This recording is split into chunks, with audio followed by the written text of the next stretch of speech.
Are you sitting comfortably? Then we'll begin. 10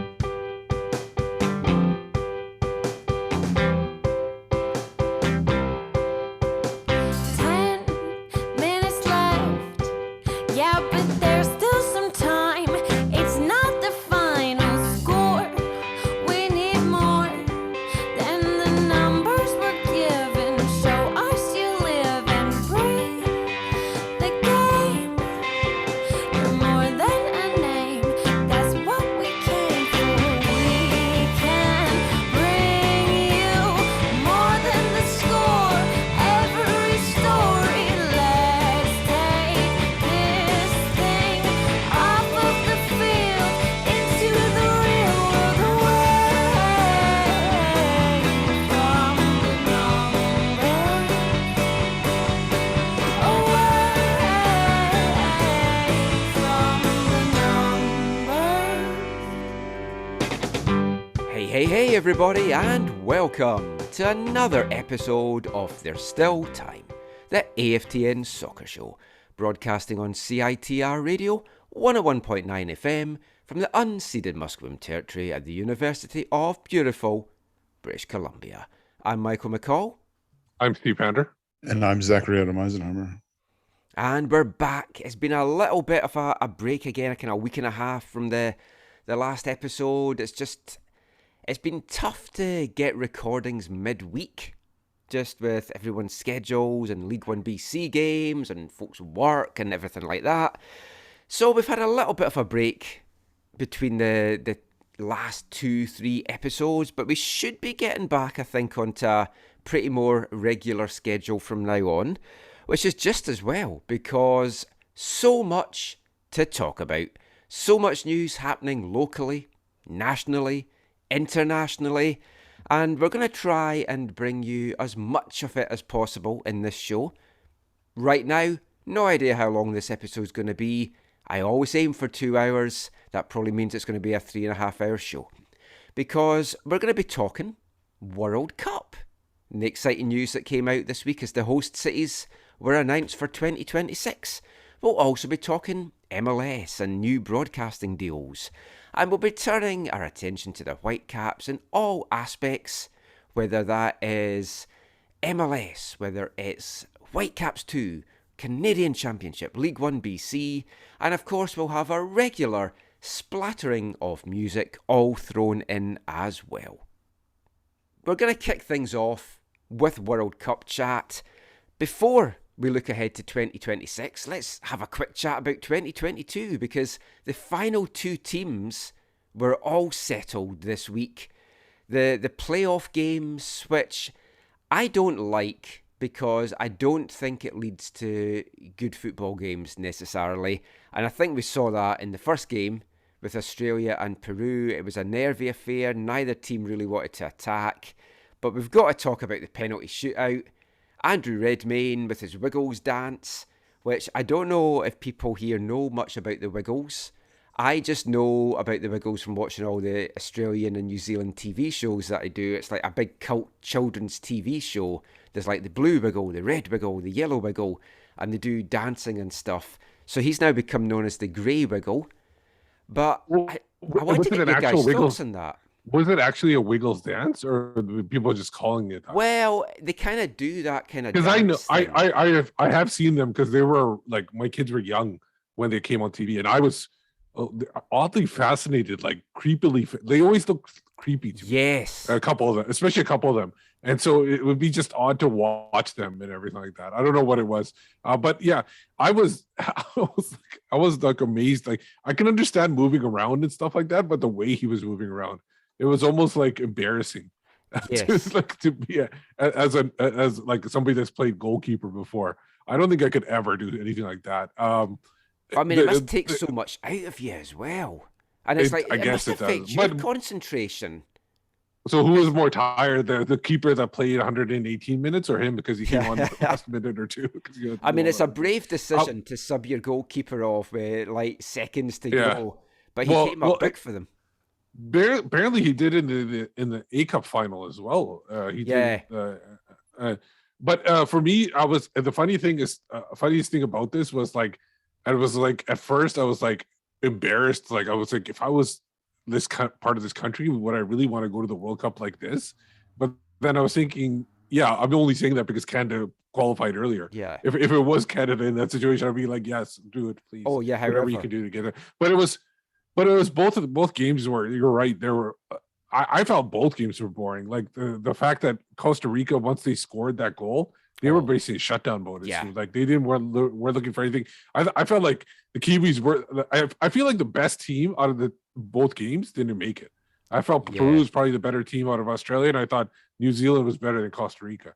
And I'd we didn't see watched the best team Australia go through against either way. UAE the week before, which was the playoff, and they Yeah. were terrible in that game. So I thought Peru were going to hammer them. So Yeah. I mean, Peru's going to be just like ruin that, and New Zealand were so much better than Costa Rica, and this did not get the breaks in front of goal, and then VAR cost them. Oh yeah, and that's. Can we talk about that? Like I feel like if and both players were going at each other, it was like a collision almost. Like, and actually, I feel like the Costa Rica player fouled the New Zealand player first, I and thought that's it was what it felt like harsh. to me. And he just, I felt it was just a reaction that you pull him down, and I'm going to pull you down or something like that. I don't think that should have been called back at all. It was a tough one. I mean, Zach, what did you make of them? Obviously, you're going to be pleased for Big Kendall going to another World Cup. And what did you make of the Wiggles dance? I wanted Peru, so I feel bad. I think Peru would have been a better addition to the World Cup. That's why they should have brought Rui Diaz. Who wouldn't want Raul Rui Diaz on their team? Apparently, Peru. Peru didn't in this case, and they're made to suffer. Anyone who has the opportunity to take Raul Rui Diaz and doesn't obviously suffers. So Yes. Someone like him. yeah. Yeah, I wish Peru had been able to get through in that horrible game. The other game, you're right. It was also a very tense affair with that, and then the early goal. Both Kendall and Boxall didn't start, right? Kendall came on, Boxall didn't, if I remember correctly.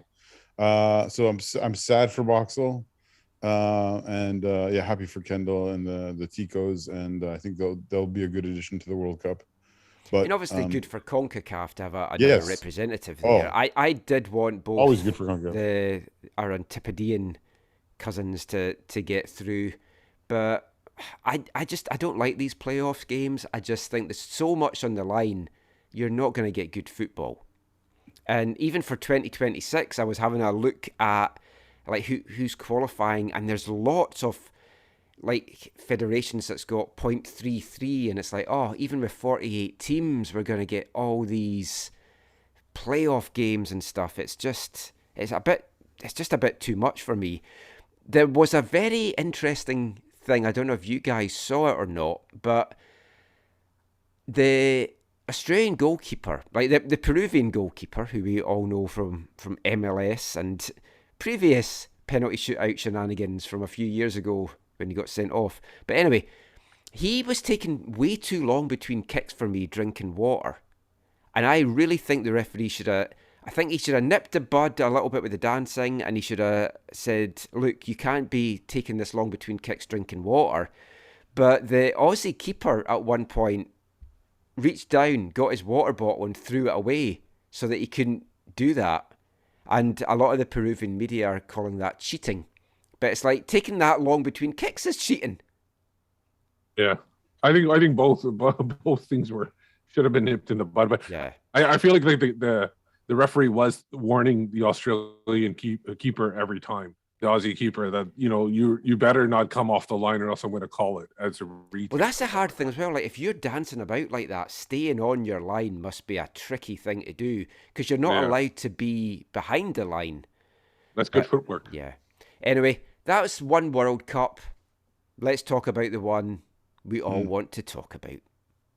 Scotland are defending their World Cup of Darts title in Berlin at the moment. They've got through to the quarterfinals. It's going to be a big match-up with England. Snakebite Wright and Big John Henderson. How do you see that one going? Snakebite Wright. Scotland repeating. Scotland overall. Back-to-back World Cup champs. Of course, the danger is we're recording this on Saturday, and that is going to be on Sunday afternoon. So the time that a lot of people listen to this, either Scotland will be back-to-back champs, or they're going to be chumps. But what do you guys think is going to happen at the Canadian Grand Prix this weekend in Montreal? I think it's going to rain by what I've seen so far. I think tomorrow's supposed to be a little bit nicer, but there was rain for qualifying today. Yeah, it was something that they were talking about. It only affected one. It only affected one corner apparently.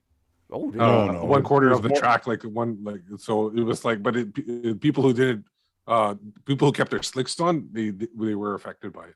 No, there was only one guy. George Russell went for slicks at the end. Oh, was he the only one? I thought there was more than one. No, he went for slicks at the end just to see if he could find just enough grip, and he did not. and a couple other people crashed too. But yeah. Oh wow! Right, let's get to the big news story of the week.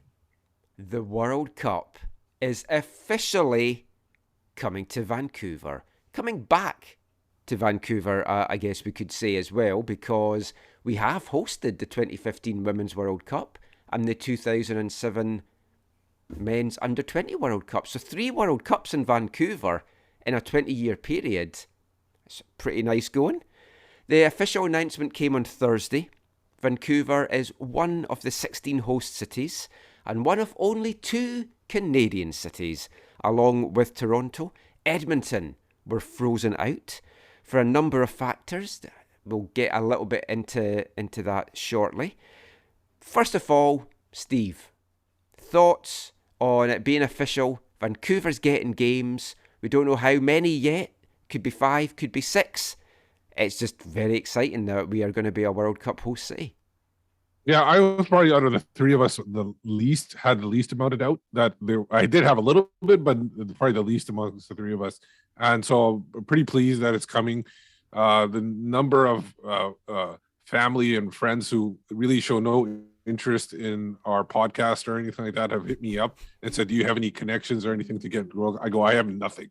Don't expect me to help you get any free tickets for sure. And even buying them, you're just going to have to buy them like normal.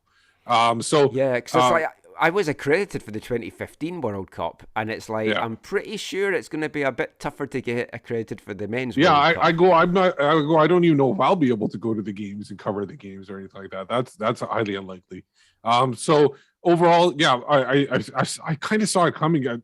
For me, it was like, I know how these international people love Vancouver. The Olympics was a proving ground that something big like that can be held here, and obviously, to be honest, I don't think the bigger games are going to be here in Vancouver, but I think we will get some of the bigger games out of the 2 Canadian cities for sure. I mean, Zach, I think once it was announced that Vancouver was back in the mix, I was 100% confident by that point. I was doubtful that we were going to get back into it. But once we got back in, I didn't think there was a shadow of doubt that we would be hosting. Yeah, I'm the same. Like, I wouldn't believe that they were back in until it was official. But as soon as that happened, you knew that they were going to get games. Feel really bad for Edmonton. Yeah. But you're really excited for the games. The games that'll be here. Excited to see what improvements will be made to BMO Field in Toronto? Yeah, to expanding the capacity from 30 to 45, apparently.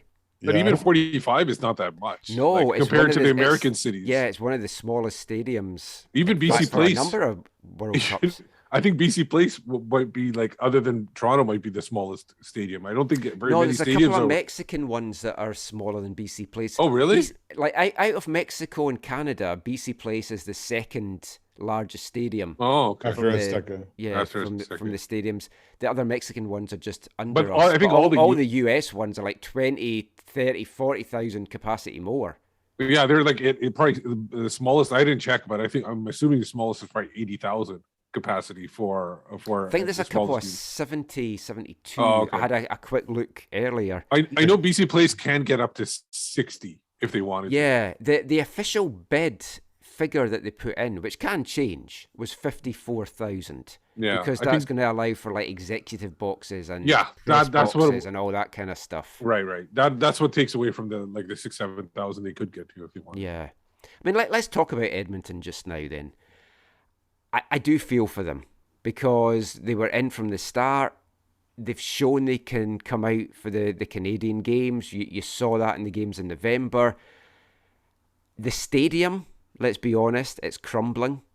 The infrastructure in the city isn't as good as Toronto and Vancouver, even in terms of like getting from the airport to downtown. And then you had the demands that was put on it by the Kenny government at that time, that they wanted 5 games, including the knockout games. Combine all of that, and as soon as Vancouver was back in the mix, I was pretty sure that Edmonton was going to be out. Reading reports afterwards, there was still people in Edmonton that thought they had a chance. I do feel for them, but I understand the decision. I still think it would have been better with 3 Canadian cities.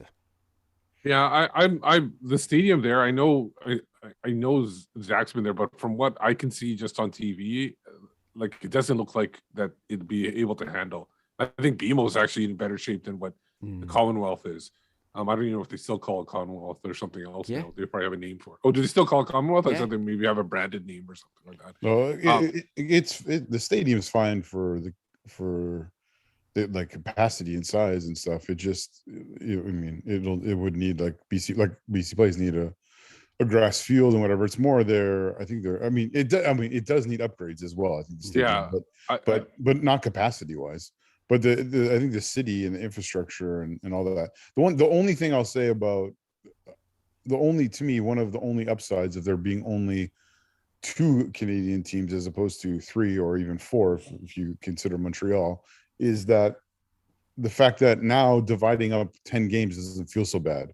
Whether it's 5-5 or 6-4 or whatever, it doesn't feel so bad. So if it was going to be 3, dividing up 10 games would have felt not good. Yeah. I mean, looking at the games, so Canada gets 10 games in the group stage, the round of 32, and then the round of 16. Now, the way that this World Cup is set up, and we won't go too much into about who's going to be there, etc., etc. We'll maybe do that in a nice extra podcast. It would be easier to say who's not going to be there. Scotland. I'd put money on us not making it with the expansion, because although it's expansion, UEFA's only actually getting 3 more spots. So there's only going to be 16 UEFA teams in, which, based on this qualification, we would have been one of them. But initially, there is going to be 16 groups of 3. So each host city is going to host a group. So you're going to get a group of 3. Now, that means Toronto's going to get 3 games, and Vancouver's going to get 3 games. Now, after that, Canada hosts 2 round of 16 games and 2 round of 32 games. It kind of would make sense that you would have 5-5 because of the East-West split.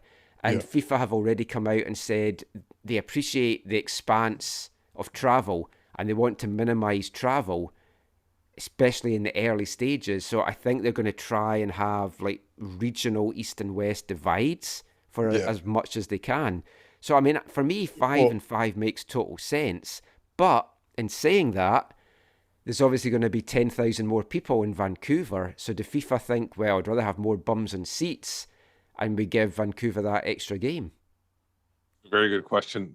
It's for me, like it all depends on the way they set it up. That's the biggest thing, and we don't know how they set up because it's the first time, like you said, they're going to do 48 teams. Are they?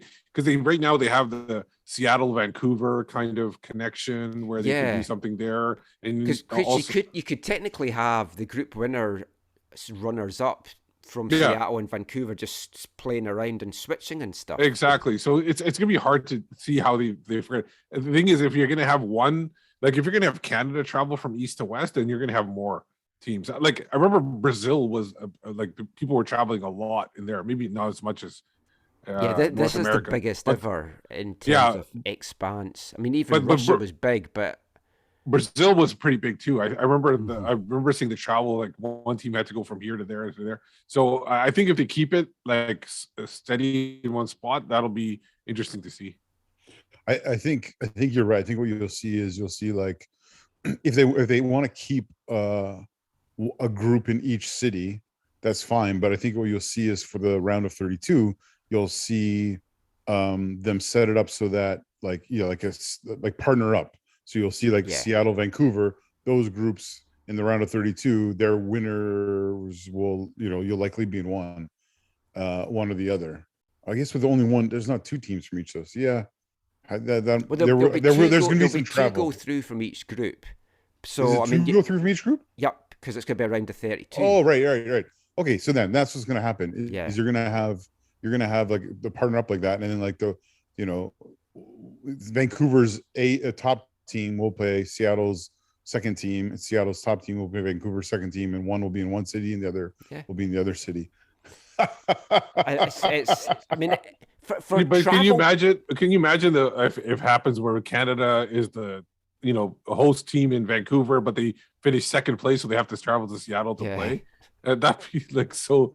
Maybe they can make arrangements where they figure out they could change it last minute or something. I don't know if I wouldn't think so. I mean, that does raise the question of where will Canada be based, and I can see it being Vancouver because we've got that extra capacity. Yeah, exactly. Same here. And Toronto is Vancouver's very diverse, but Toronto's even more diverse. Mm-hmm. So yeah, you can put a lot of different countries there. Makes sense. Sorry for laughing there. We're recording this live, and I have on in the background the Dead Bull TFC game, and there was kind of a funny moment. And I forgot to PVR that. Also, the Canada under-20 game is going to be kicking off as well at 5:30 on YouTube. We're giving away exactly when we're recording this first part. We're doing this pre and post Dallas. Sorry, that's fine. We open our world to people. I mean, was there any surprise omissions or inclusions for you from the other 14 cities? Well, mainly, I guess, the American cities. I looked at who had made it through to the last stage, and out of that, the only ones that I could maybe have made a case for were Denver and Orlando, but Miami's got in, obviously, instead of Orlando. Yeah. I didn't like that there was two Texan cities in, Houston and Dallas. I understand why, because obviously there's passionate fan base down there, but it would have been nice to spread it out, and massive stadiums. But Denver's got like the Broncos stadium, so I mean it's massive as well. So just to clarify, the cities that didn't get in the U.S. were Orlando, Baltimore, Washington. What do you say? Do you say Denver? Denver and there was one of them. And was there one more? There was various ones that got kicked out at different stages because Cincinnati were in the mix at one point. Chicago were in the mix at one point. Well, I think Chicago, they pulled out, because of finances. I was a little surprised that Boston was picked. I guess for proximity to like Toronto, even a New York / New Jersey, it makes sense, but it's a crumbling stadium. And I don't know. That was my only maybe surprise. Some folk were surprised Kansas City got in, but I thought they've shown that they've got a rabid football-loving fan base there. That I think that's worthwhile, and it's slap bang in the middle of the country. Yeah, and if they're playing in, I'm assuming they're playing in the NFL stadium, and that's one of the loudest stadiums out there. The Boston one, the only reason I could think of Boston is, and I don't know what other cities are in that like area, but it does make sense to be close to New York, and you got another team on the East Coast, so it's easy to travel in. Yeah, and then obviously the Irish. If Ireland makes it, then that makes a big deal for the Irish fan base. Imagine Ireland getting based in Boston. That would be insane. Yeah, I'd like Canada and Scotland here. Canada, Scotland, and Germany. The problem with Foxborough though is it's so far out there, right? Like it's not nowhere near Boston. No, it's not. No, That's why they went with New York / New Jersey.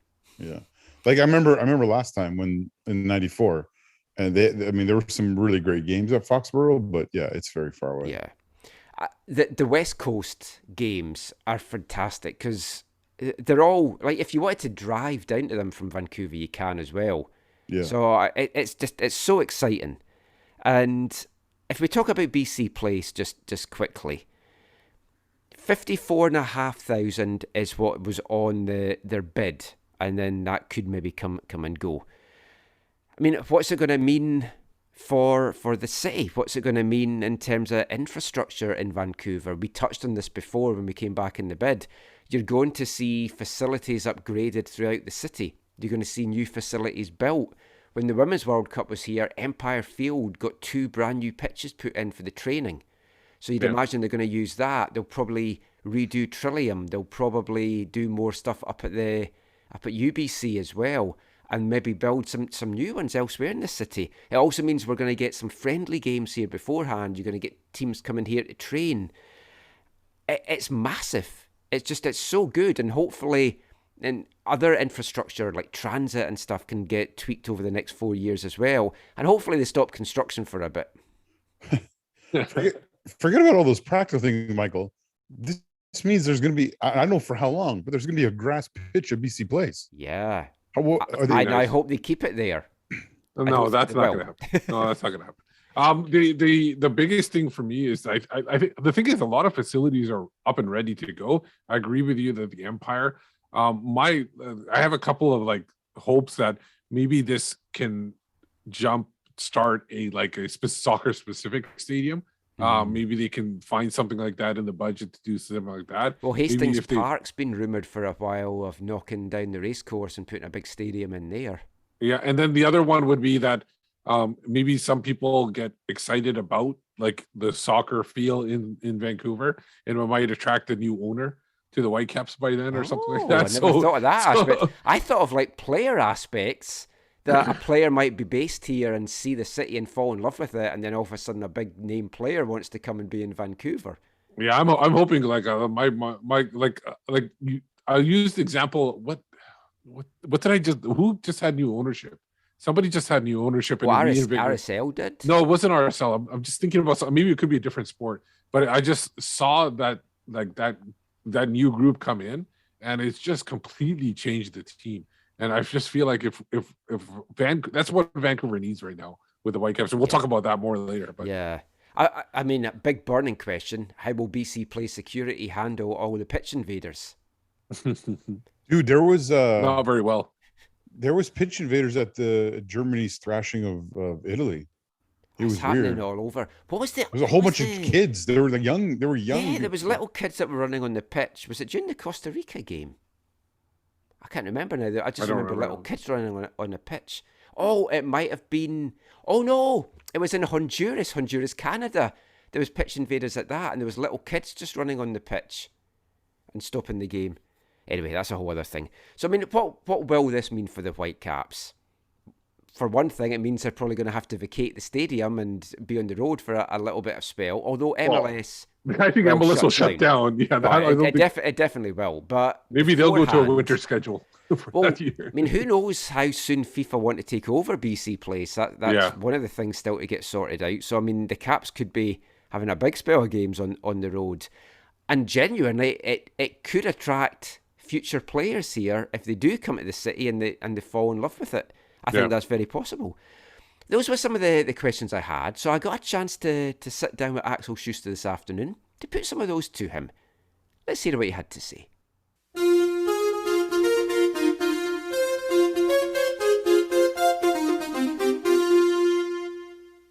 To start things off, Axel, big news on Thursday. Vancouver officially confirmed as a host city for the 2026 World Cup.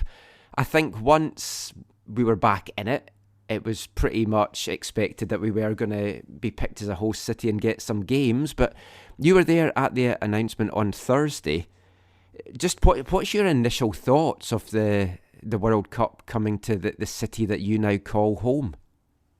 They have been overwhelming positive, and I can tell everyone that nobody was really 100% sure. There was a lot of nervosity around it. I know that FIFA has made some decisions very late, and there was no information somebody got in advance. So I can really tell you that the excitement was great. People were celebrating, and my first thought was, this is the biggest thing for soccer in Vancouver, and we all have now to work very good together to have everything prepared and doing everything right to also use that momentum to grow the sport in our province. Now, you're from a country that's hosted 2 World Cups now, the last one being in 2006, which I know you were at. What can it mean to a country to be the hosts, and what can it mean to a city to be a host city? Yeah, people ask me that very often. So the synergy I use is as the analogy that I use is imagine every single World Cup game is comparable to a Super Bowl game. So Yeah. that gives you a feeling how big those games are and what it means for a city. It's not that only soccer enthusiasm is there and people that are connected with the game are there and that people are coming to the city. I can tell that everyone, people that had nothing to do with the sport before, people that never looked at any game results or news around soccer, were speaking and asking me about soccer when the game came to Germany, and the games have been in our city. Yeah, I've only ever been to one World Cup, which was the '94 one, funnily enough, in America, and it's just the whole buzz in the cities. It's just amazing. I can't wait to have it here. I mean, obviously we had the women's one here, but this is on a much bigger scale, and hopefully there's going to be a lot more events around it. And if we're talking kind of specifically about Vancouver now and the Whitecaps, what can this mean to the Whitecaps? I mean, it's a chance to showcase the city, but is it also perhaps a chance to attract some world-class players that might experience Vancouver for the first time and they would maybe never have thought of coming here as a destination before? I think first and foremost, it means for us a lot because I think the excitement around soccer will become bigger. I met a father at the event who said, hey, my kids never have played soccer. They were not even interested in that. And today they asked me, hey, we would like to sign up for some camps and play soccer. So I think the grassroots programs will become bigger and more kids will play, and more people playing in this country soccer means that in the pyramid also more players will come up and at the end will make a path to professional game. So for us, this definitely is the biggest thing around the World Cup and around the excitement that is now coming with all our platforms that we have in BC League One, now with MLS Next Pro, where we only play Canadian kids from our programs, and to develop more players that can play on an MLS level for us. And other than that, of course, it will focus the world of soccer more onto the North American market. It will maybe also attract a few players that always thought about maybe going over to MLS to be there at the World Cup, to play here during the World Cup, especially players that maybe have seen that already in the past. And finally, it will mean that the whole thing will grow. The whole MLS, the whole CPL, every soccer program in the country will grow. And I always say, I compare it a little bit with what happened in South Korea. I was at that World Cup 2002.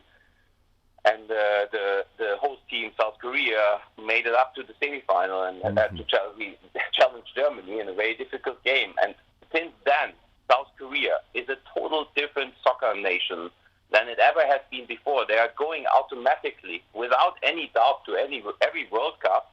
And they're a real difficult team to play with a lot of quality players that are playing across the world. And I think all of that together will be the thing that means a lot to everyone who is involved in soccer.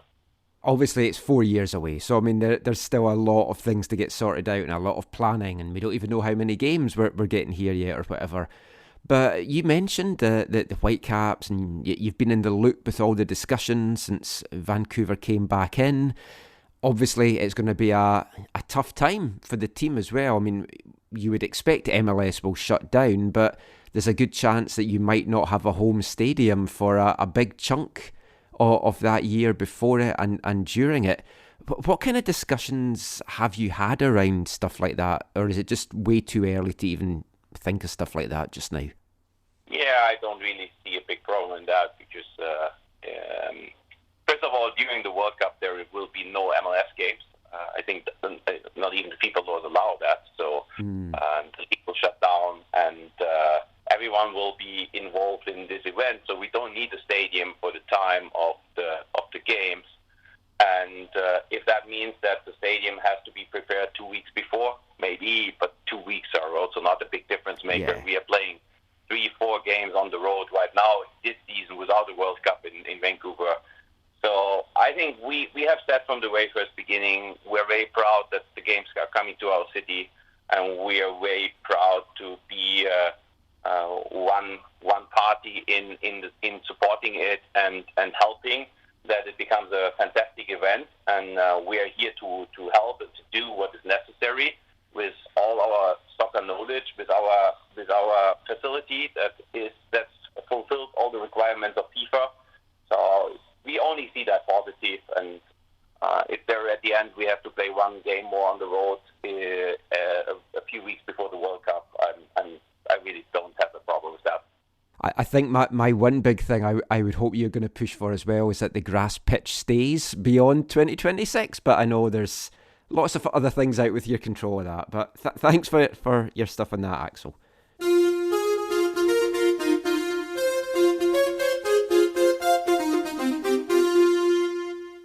Axel Schuster there, just talking about the excitement of getting the World Cup in Vancouver, what it means to the city, what it could mean to the Whitecaps. And of course, Zach, being German, Germany's hosted 2 World Cups, 74, 2006. I know you were over at the 2006 one, so you know firsthand what it can do for a country, and you know what it can do for a city, and also for teams in the cities.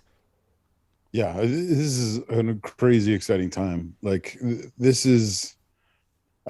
We've had this conversation in an unfortunate way over the last couple of weeks in terms of the conversation about with the players and the money they want and whatever, and all this stuff. But the Canada being awarded the World Cup and the beginning of the Canadian Premier League and Canadian soccer business, these are all interconnected. Like, this is all part of...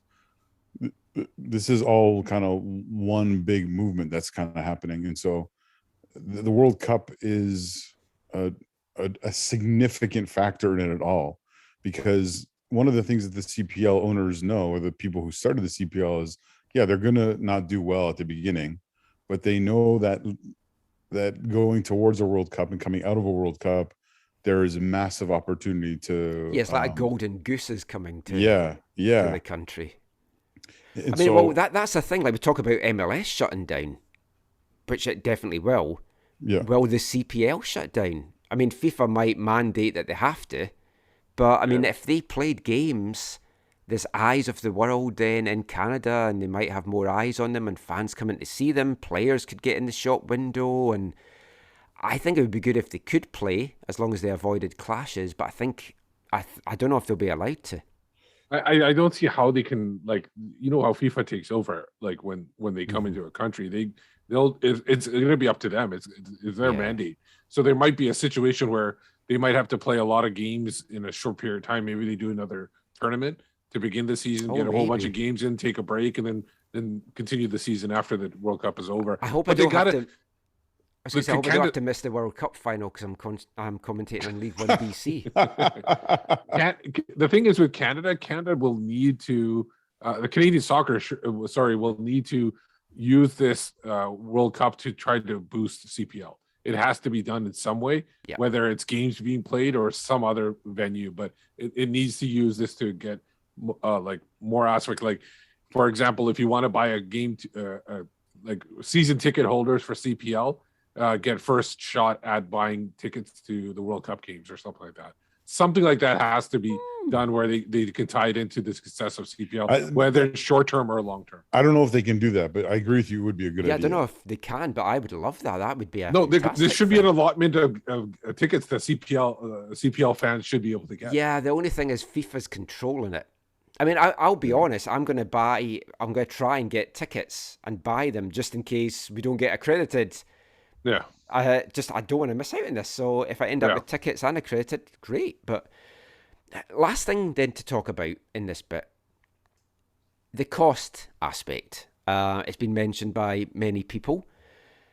It's estimated that for Vancouver alone, 240 to 260 million could be cost for security, for refurbishments, etc., etc. But it's also estimated 270,000 visitors could be coming. The value to the local economy, both pre, during, and particularly post, is said to be way over $1 billion. So it's kind of affordability now, or I guess it's risk v reward. You're spending the money now in the hope that you're going to get a big thing out of it, which is what the Olympics were as well. Naturally, as football people, we're going to say that we feel it's worth it. If we try and be unbiased, is it worth it? Well, like for me, like I'll use the Olympics as an example. They put on the Olympics, and the city did not suffer financially. Like they're like you hear of horror stories like Greece or something like that, or other countries. Oh, I they went put to some stuff Greece in 2006 after they hosted the Olympics in 2004, and it was white elephants of stadiums and venues that were just not being used. The thing is the Olympics show that you could build something and then repurpose it for something else later on. Like I'll use the Richmond Oval or whatever they had. Yeah. And one example of that. So there is possibilities where they can build something. Future people can use it. Like if they have to upgrade stadiums, like you talk about Trillium and Exhibition Stadium or whatever they call it. I can't remember. Empire Stadium. And so if they build these things up and be used later, there is definitely use of that. Like you basically budget it in, and you're saying 270,000 people coming in. You know what? I don't know what the math would be. Like if everybody spends $1,000, doesn't that like break even with the cost? Yeah, or something like that to the effect. So for me, the local economy, restaurants and bars, the businesses that suffered so much in the last 2 years. And probably this is not going to be beneficial to the people listening to this, but maybe spread the word. If you're not interested in the FIFA World Cup and you don't want to deal with all these people coming into the city, you have 4 years to plan a trip out of the city. Go for a 2-3 week trip. Rent your place out, make your money. Airbnb, rent your own place out, make some money, go on the trip, get out of the city, and enjoy. Like don't complain about it because you have a chance to get out. I've already promised my spare room to Eve from the Ball is Round podcast in return for dog sitting duties, so we've already struck that deal. Okay, sounds good. For any of my friends in Scotland that might happen to be listening to this, there's no room at the inn. I think my understanding is that the Olympics did fine financially, and I think this would be a similar thing. I think the Olympics also put Vancouver on the map to many people that they maybe knew the name, but they didn't really know much about the city. And this will be a little bit bigger because honestly, the Winter Olympics are not as huge as the Summer Olympics. So I think the World Cup will even be bigger. Globally, for sure. Yeah. I just hope everyone can get behind it, and we've touched on this before. We won't go into this again. I just hope that all this regional pissing contest between the East and the West and all that just dies down, and just everyone is behind it. And if it's a 5-5 split, that would help. But if Vancouver gets 6 and Toronto get 4, or vice versa, just be happy. Canada's hosting a World Cup. Oh, I thought you meant the other part where everybody else, like in the regular public, is going to be. Oh happy, that's not going to happen. That's just not going to be good. But it's exciting times. It's exciting times in Vancouver. It's exciting times in Canada. It's also exciting times for Major League Soccer, who announced a massive new 10-year broadcasting deal this week. And we'll be back chatting about that after this. Hi, I'm Alphonso Davies, and you're listening to the AFTN Soccer Show.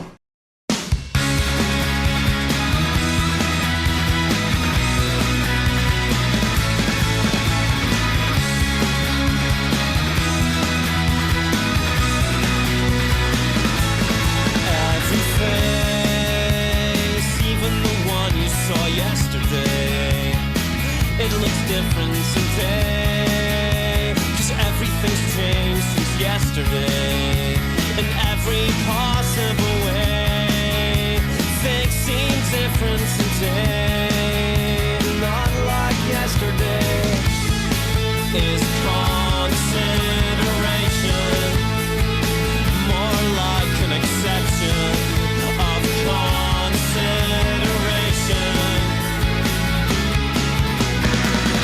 You have the world in your arms.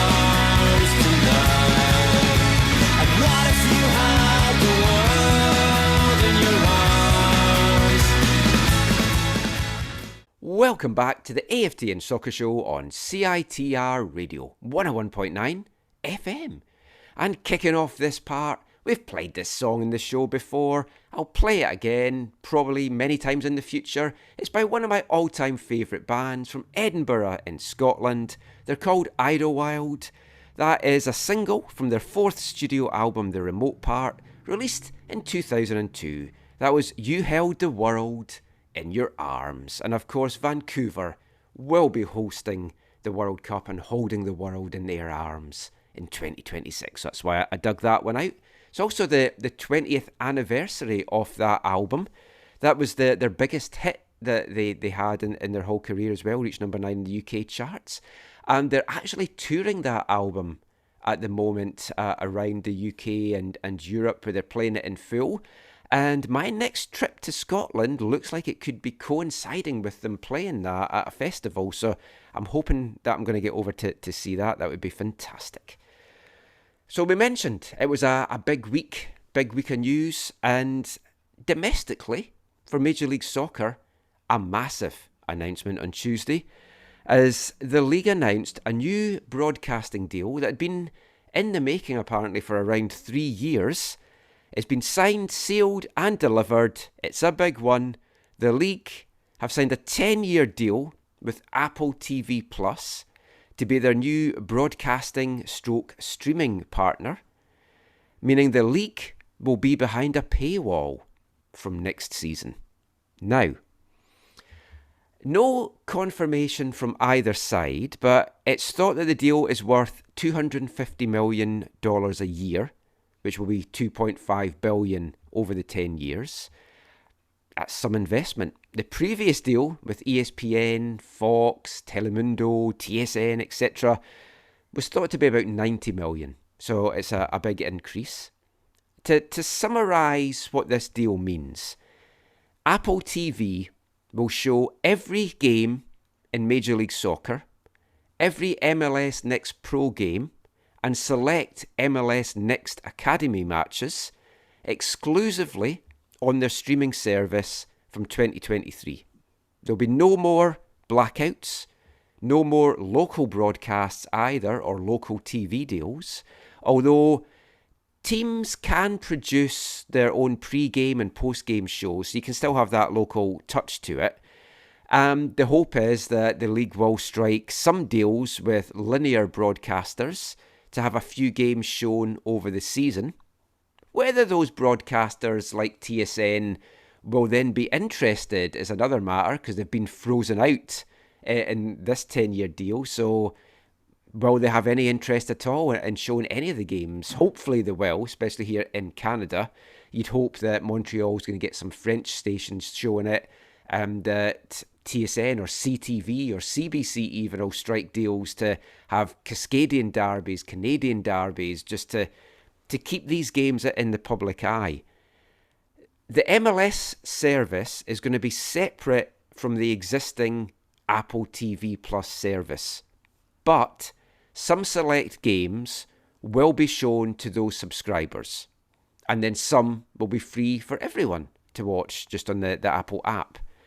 The service is also going to be available worldwide, so if you're travelling, you can watch your team wherever, and if you live overseas, you can pick a team and follow them.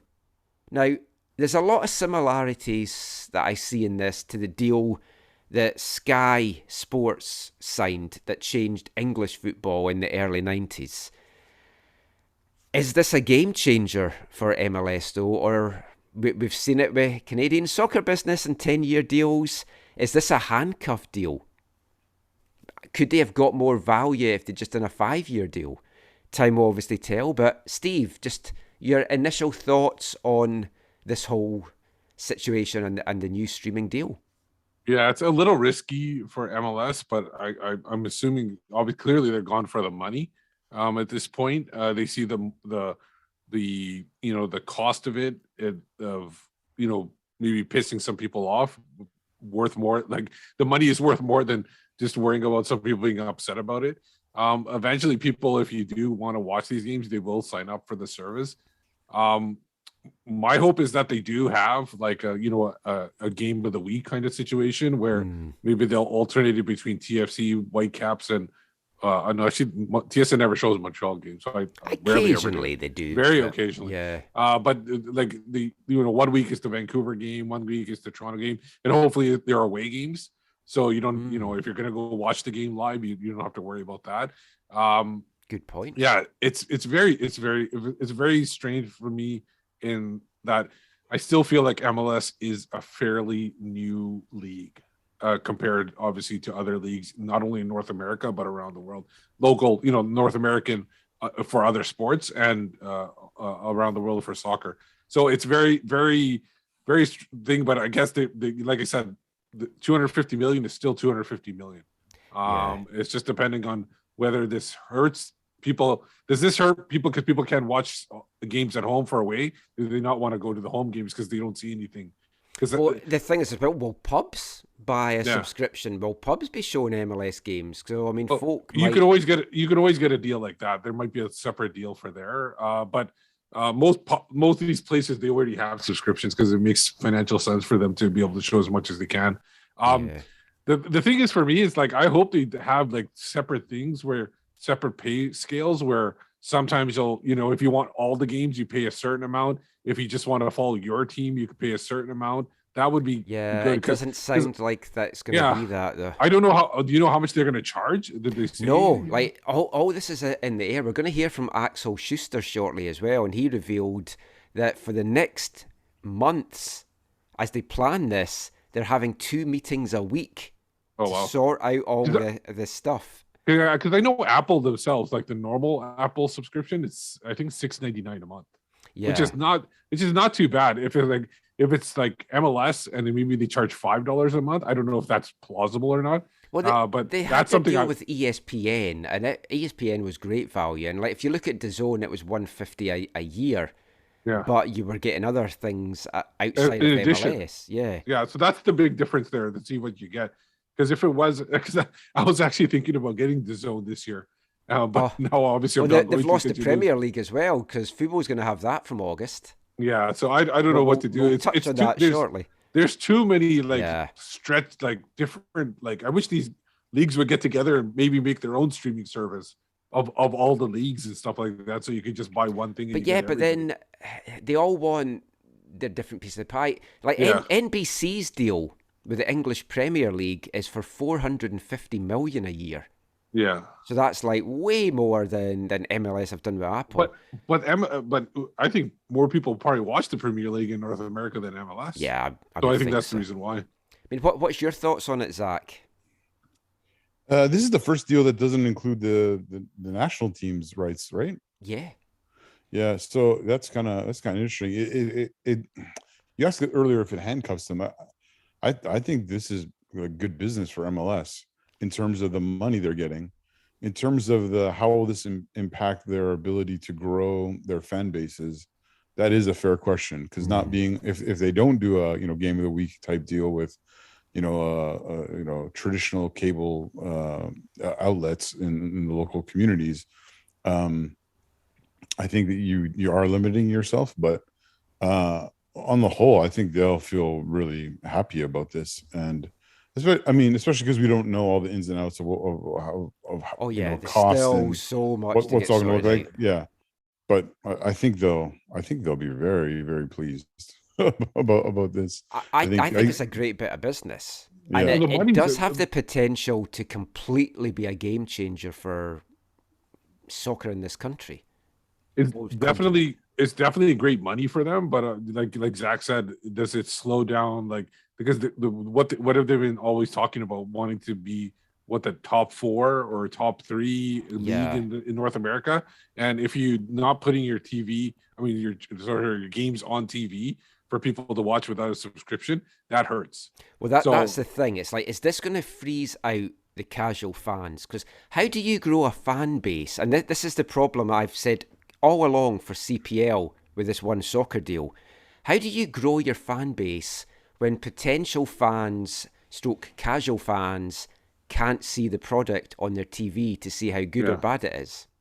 Yeah, and that's the thing. That's why you need those games of the week to be, for a mass audience. That's where, if you do that, then you're okay. Yeah. But if you're not able to get a game of the week on ESPN or a game of the week on Fox, that's going to hurt you. Because the other thing as well, like, it's clubs like the Whitecaps that could suffer.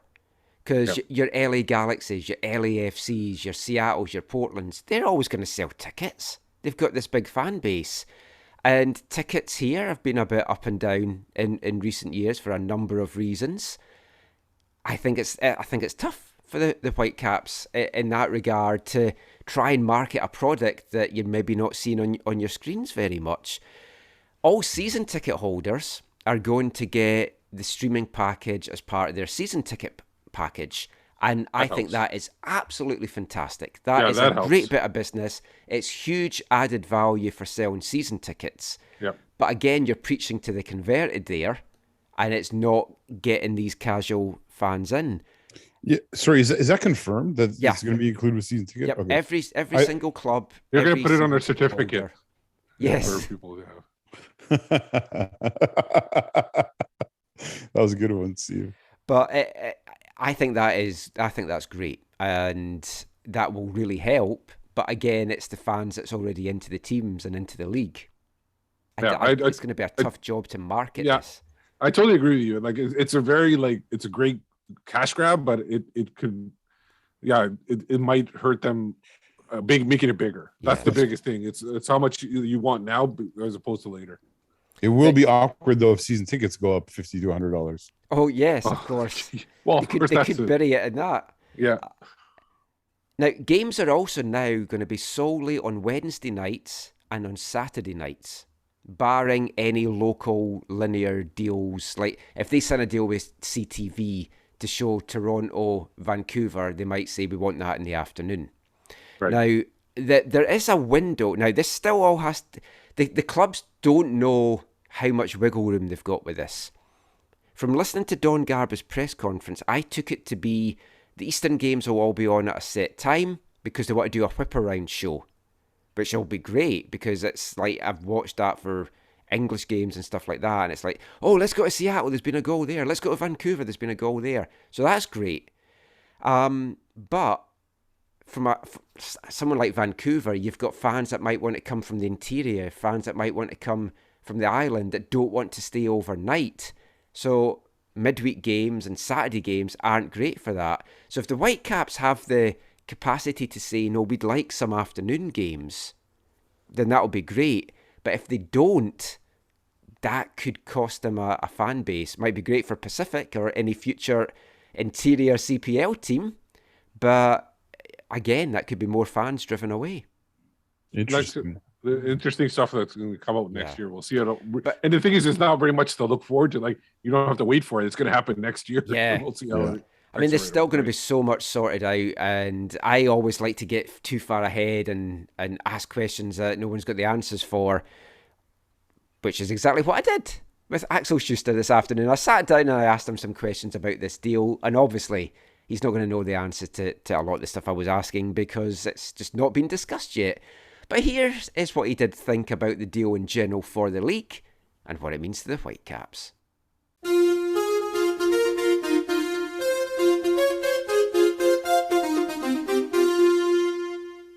And I know it's very early in this announcement, and I don't know how much stuff's come out from MLS about it and stuff, but obviously MLS announced on Tuesday that there is this new 10-year broadcasting deal with Apple to show MLS around the world and showcase the league and the teams around the world. How do you see this deal from a Whitecaps perspective? I mean, it seems good for elevating the team and growing the brand outside of Vancouver, outside of North America. But I mean, locally, if fans can't maybe freely see the games on TV, do you see that maybe making it a tougher challenge to keep the team relevant locally and get those bums on seats? First of all, I only see it positive because we all knew that the new broadcast deal comes and that this broadcast deal has to be also a game changer for the league. And the broadcast deal will lead the league into the future.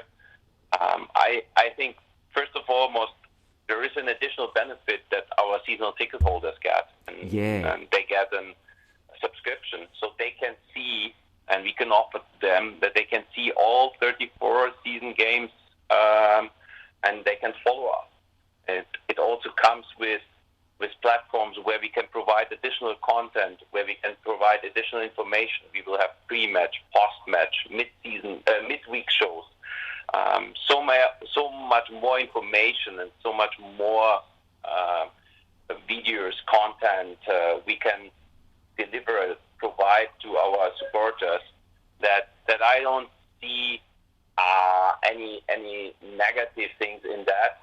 And also, I have to say and copy what you said at the beginning, there are a lot of informations that are not out yet, a lot of things that are not finally fixed. We have agreed to have 2 times a week going forward a meeting with the league where we update us, where we answer questions. Wow. So on all those details, there is no confirmation yet, and there are still a lot of things we only can speak later about.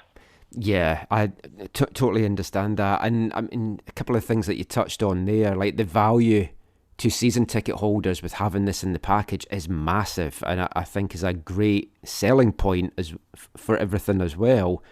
And you mentioned there about the scope for local content. I mean, it's huge. And you've got the ability now to get the club out to a bigger audience and with more club-produced videos and features. And I mean, you do a great job of that as it is. And for the last couple of years, especially during the pandemic, I guess the club have basically been content providers anyway. This is obviously going to take it to a whole different level. Do you see yourself really expanding to just try and get as much stuff out there now as possible? Yes, we are working on that. We have started the discussions around that. We will build an own department for it. Not that we have not a content department. Well, we will extend that to a content producer, a programmer that delivers more of it on the new platforms, and we will hire people for that. And we have put the bar very high. We want to be in the top 3 in this league in content that is produced by the club, that tells the story about the club. I also think about all the various departments we have. I think about our soccer academies across the country, girls and boys, 20,000 plus kids that are training with our badge. Yeah. That we can also give a platform to where we can acknowledge that, where we can tell the stories about them. So we see so many upsides for us as a club, because we are a very unique club with a very unique setup, a position with the programs across from east to west coast, that we want to use this also for us as a game changer in the way how we deliver information, how we approach our supporters, how we get connected with soccer enthusiasts. Yeah, I mean, the scope is fantastic. And like, I genuinely feel that the Whitecaps are one of the best clubs just now in MLS with the stuff that you do produce, because you get so much good stuff out there. From the kind of fans in the stadium point of view, games are going to be on Wednesdays and Saturdays, barring maybe some local deals here and there for the odd game.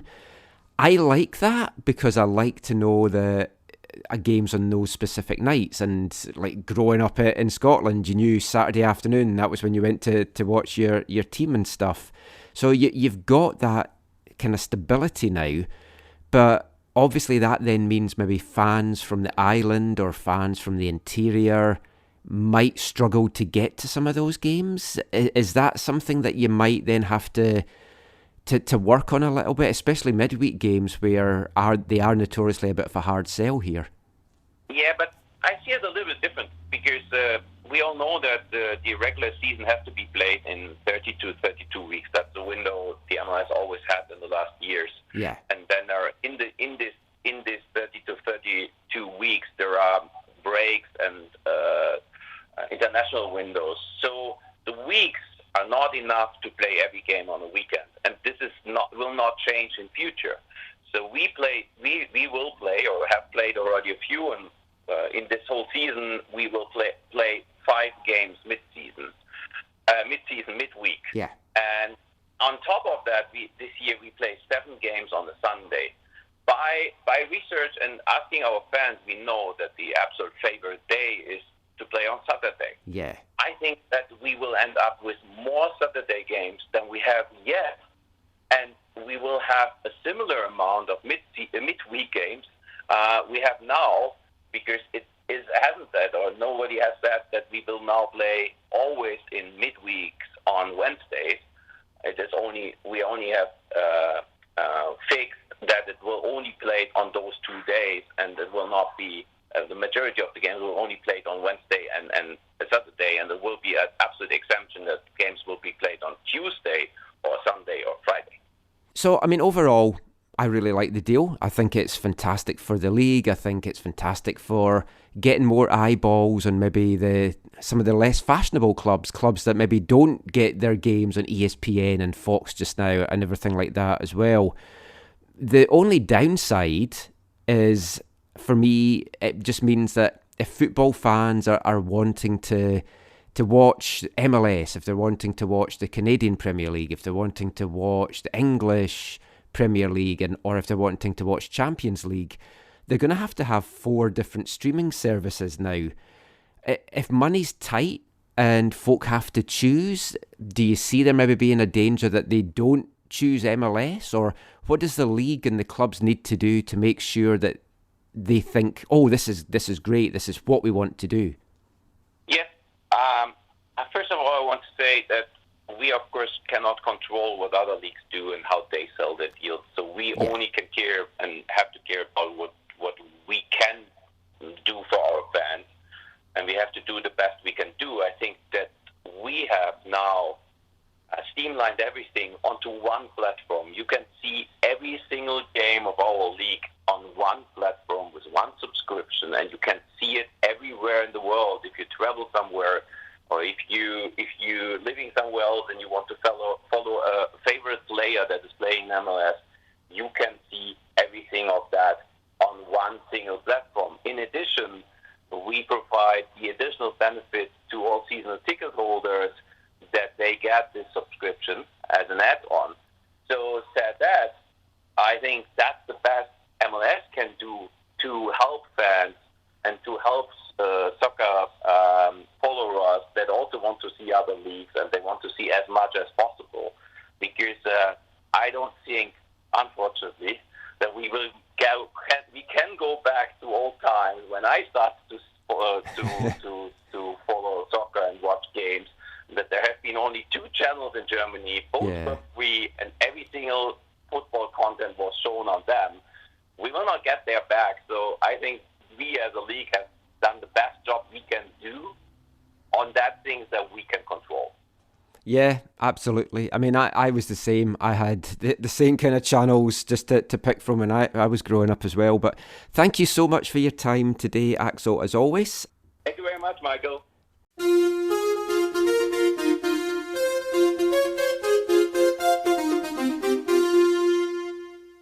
So Axel Schuster there feels it's a great deal for the league. It's going to be a great deal for the Whitecaps. I agree, it is. I think it is a really good deal. I'm very excited by this. It's a one-stop shop. You've got everything there. The big downside, though, and Steve touched on it there, it's the cost of streaming in general. Because if you want to see everything, it's ridiculous how many different things you need to buy now and the cost. Now, folk have argued on Twitter when I've put this out this week, just be grateful that you've got this because years ago you didn't, and cable TV didn't show all these leagues and they didn't show all those games. And I totally accept that. That is the case. But right now, if you want to watch MLS, you need this Apple deal. If you want to watch the CPL, you need One Soccer or Fubo. If you want to watch the English Premier League from August, you need Fubo. If you want to watch the national team, Fubo/One Soccer. If you want to watch the UEFA Champions League and Nations League and international games, you need DAZN. So 4 different services, 5 if you include Home Team Live for League One BC. Highly recommend that to listen to me and Gideon calling those games. But I mean, it's all starting to add up. And money's getting tighter for folk. There's a credit crunch. The cost of living's increasing. At some point, folk are going to say, I can't afford all these, and they're going to pick what ones they want. And that is the risk that MLS have. How high does MLS feature in folks' priorities? Will they put the English Premier League or the Champions League above MLS? And a lot of folk will.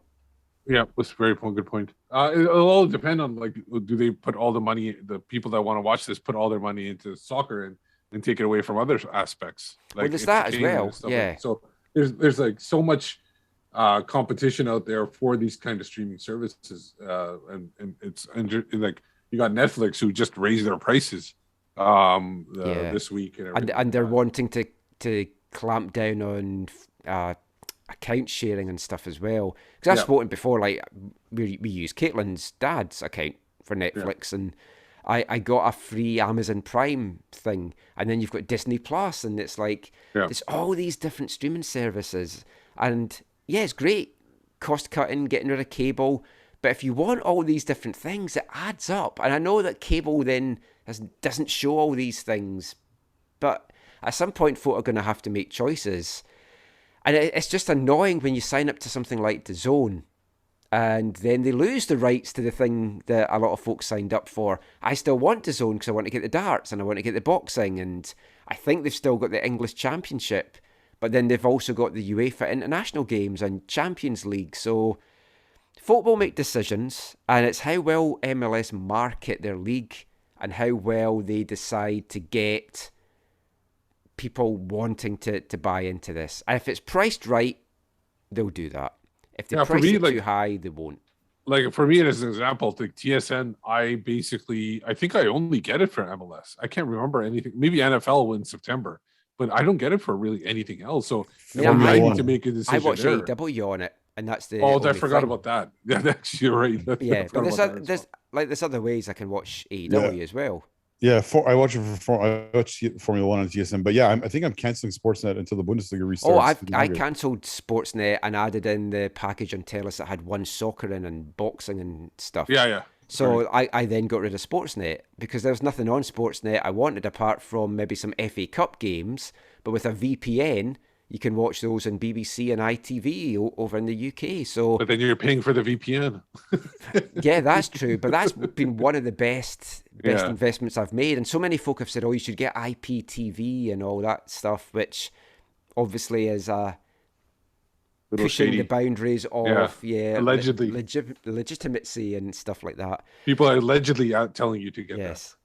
But we'll see what happens. If MLS price it right, it'll be a big success. It's going to be a success anyway, but it could be stratospheric if they do the good pricing on this. And there's going to be all these other shows, and as Axel said there, I mean, the Whitecaps are going to be content providers, and they're going to be expanding all the stuff that they do. So exciting times for MLS. We're going to keep the MLS chat coming next as we turn our attention now to the Whitecaps. They've been in action twice this week, and since our last episode, we're going to look at those Seattle and Dallas games after this. Hi, I'm Vanni Sartini, and you're listening to the AFTN Soccer Show.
Welcome back to the AFTN Soccer Show on CITR Radio 101.9 FM.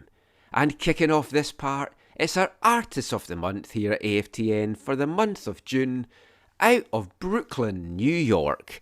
Three-piece band Thick, with the title track from their 2020 debut album, 5 Years Behind. Hope you've checked them out on Bandcamp. They've got a fantastic back catalogue of stuff, and their debut album, I've had it non-stop play in the car since I picked up at the gig the few weeks ago. Great band. Let me know what you think of them. So 5 Years Behind, that's the title of the song there, also the title of their album.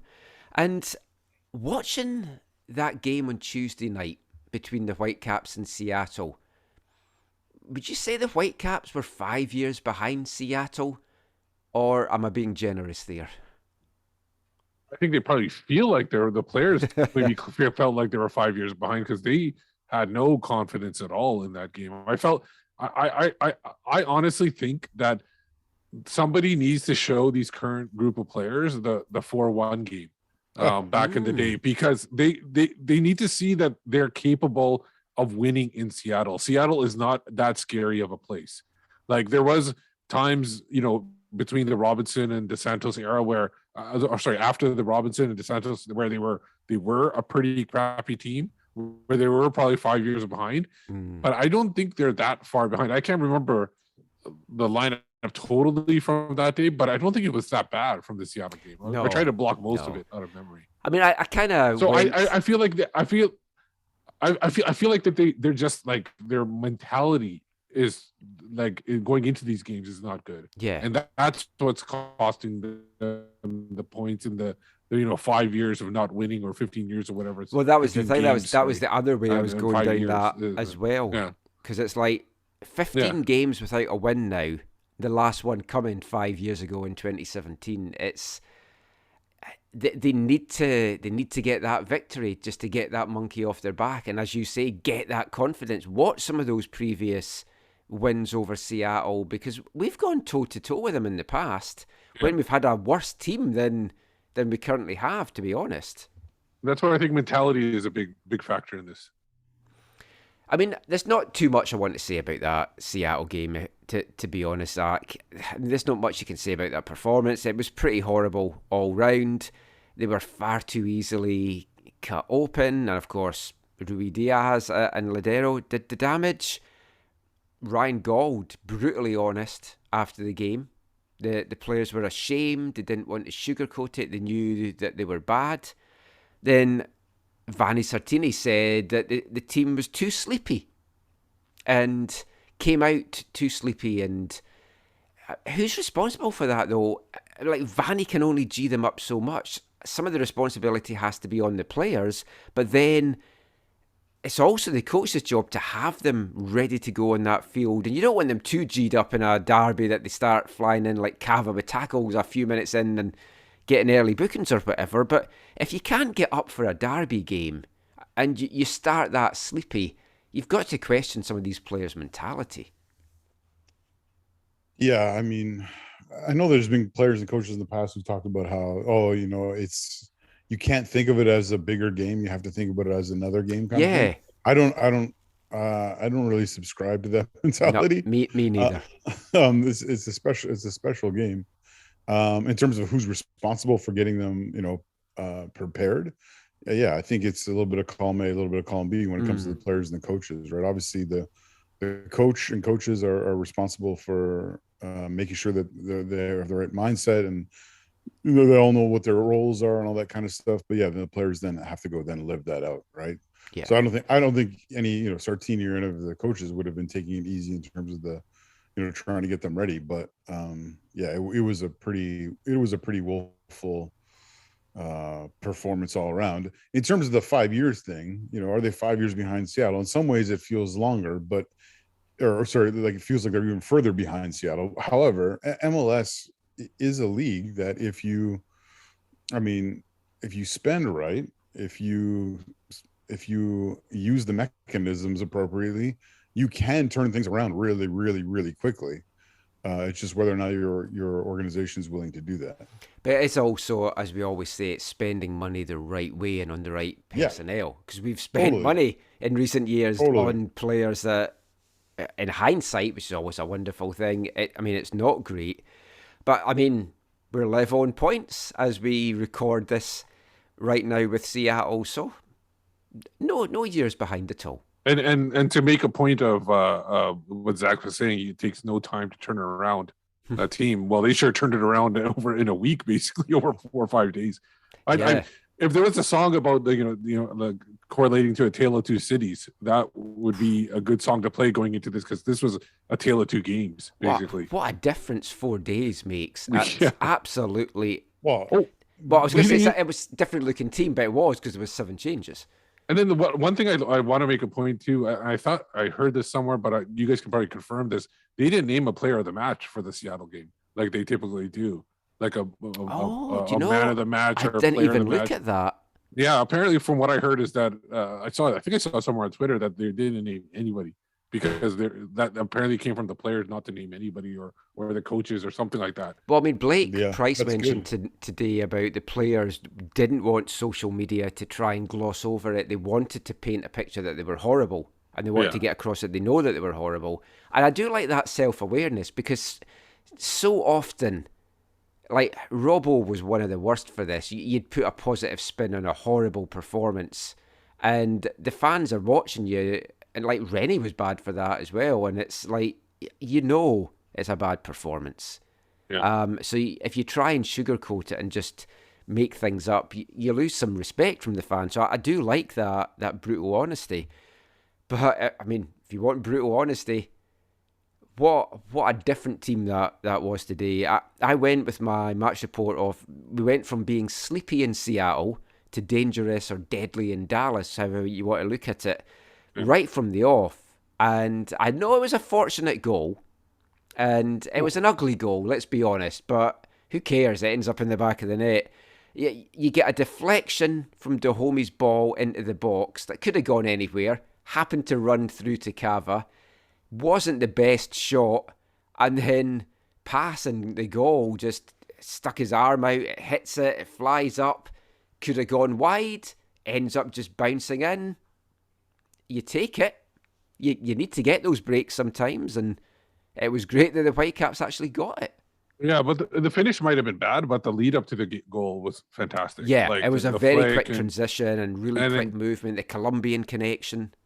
Yeah, and then Cavallini, like after the flick, makes sure he gets into the box really well. Yeah, gets into the right position. So while the finish might have been clumsy or whatever, but they did make it, like, they kind of turned Dallas all around on that play.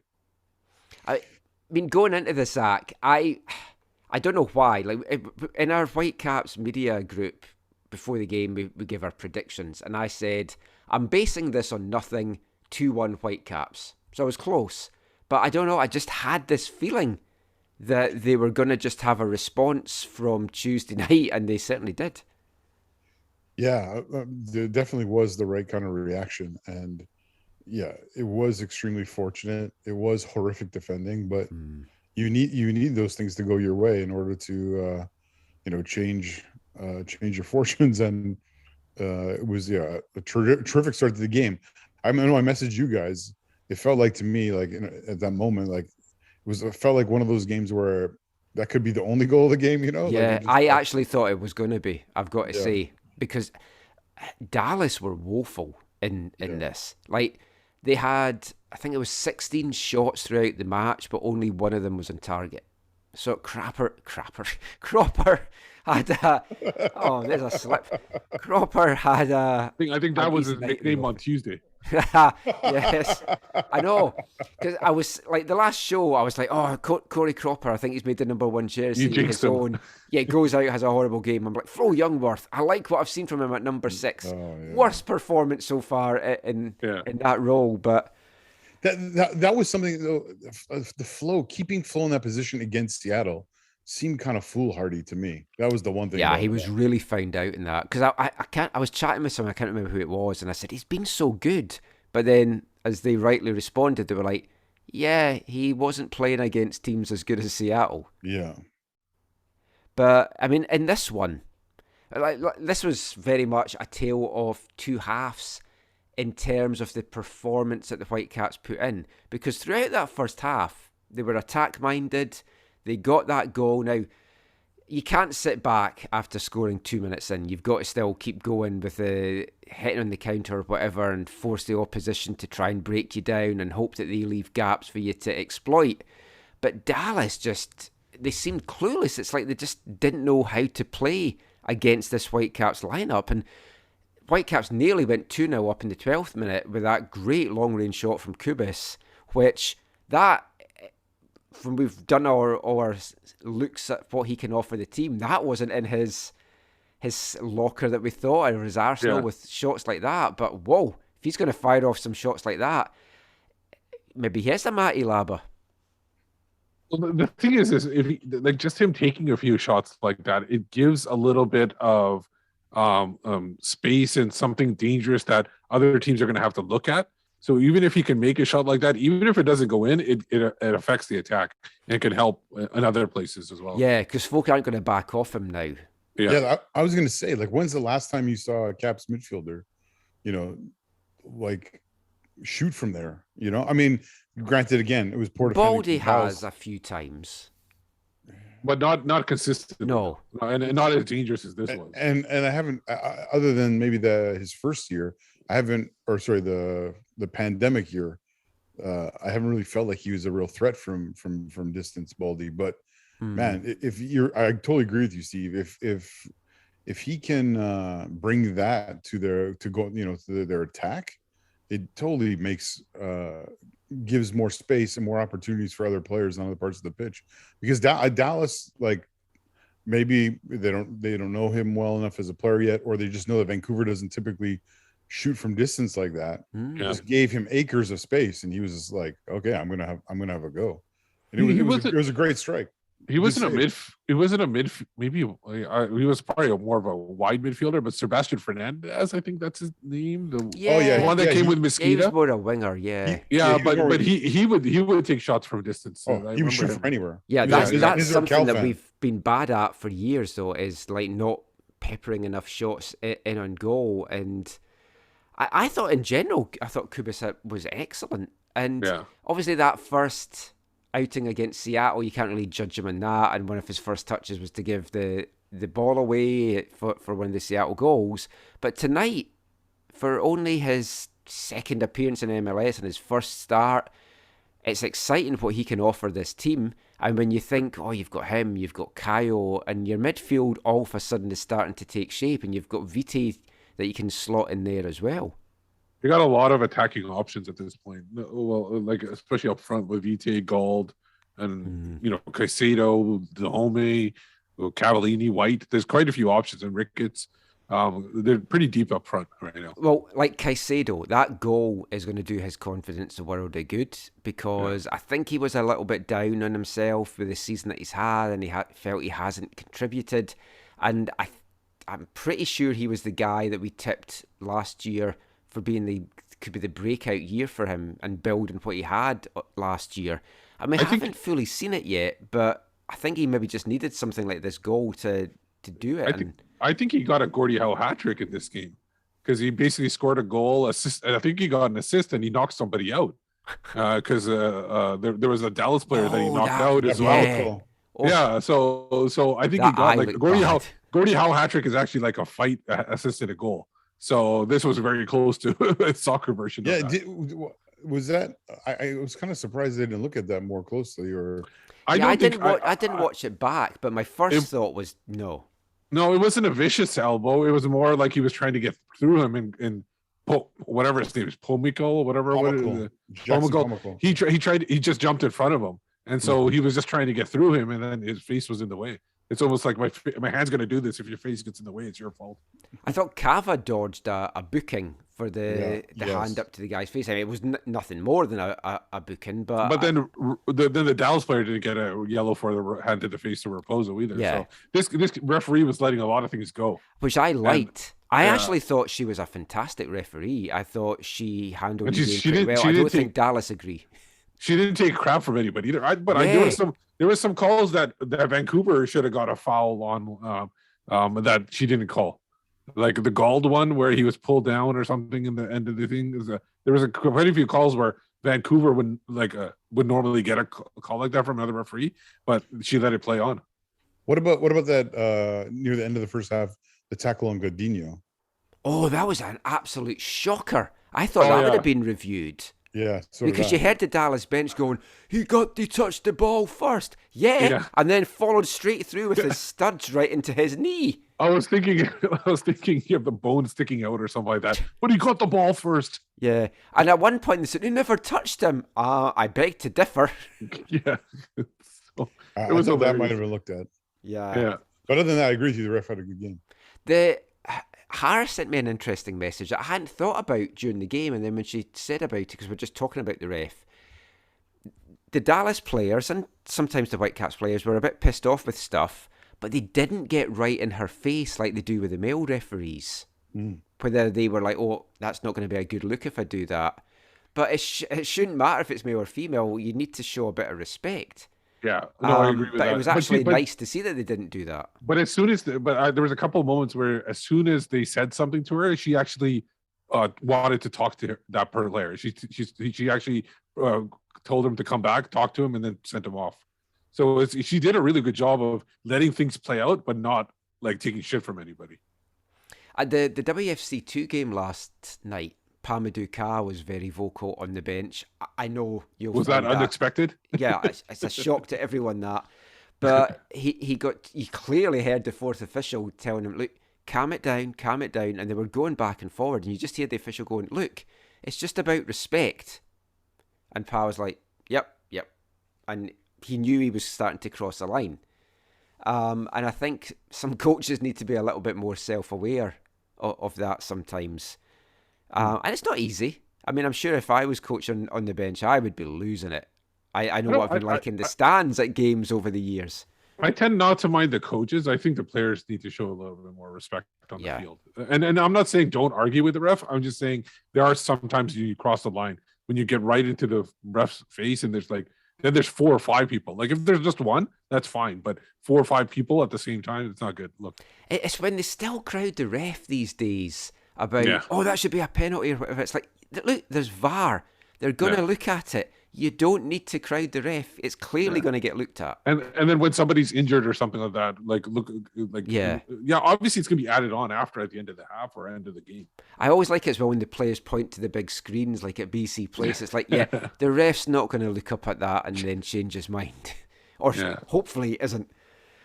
But that was a whole aside. The Whitecaps went 2-0 up. As I mentioned there, Diber Caicedo got the goal. Free kick. Such a well-taken free kick. Bends it round the wall. Pass, full stretch, can't get to it, and it just nestles lovely. I do think the keeper maybe could have done a bit better on it, but he was pretty much at full stretch. Yeah. Lovely free kick. Perfect. Near perfection. You can't get it any better than that. Yeah. Post the stat corner, just a little bit higher, I'd have liked. Yeah. Plus, I mean, I don't know about you, but I thought for sure Cabo was going to take that free kick. Yes. He was set up for a left foot. So I was listening to the post-game show on the radio when Sartini came on, and he said that they were surprised that Cabo did take the free kick. The diver took it. So, yeah, he mentioned that on the show afterwards. Oh, interesting. Yeah. So, 2-0 at halftime. Most dangerous lead in football, obviously. In sports. Yeah, in anything. But genuinely, it did feel like that for this one, because I think if Dallas had got the next goal, then I would have liked to have seen how the Whitecaps responded to that. And I would have worried that they would maybe have buckled and that Dallas would have got themselves back into it. But Dallas did nothing. Yeah, I agree with you, though. If Dallas had gotten it, because their main issue was not really creating chances. Their main issue was getting it on the net. Yeah, and they had probably 2 chances in that half. A Hara header and then the Hara shot that both of them went over. But there were moments when they were dangerous, like that one play where the player just can't remember his name, but he just dribbled it into the box. It was like almost a Maddox, like he dribbled it into the box and just dribbled it right into over the end line. Yeah, like he just didn't have he didn't know what to do with the ball, even though he had teammates all around him.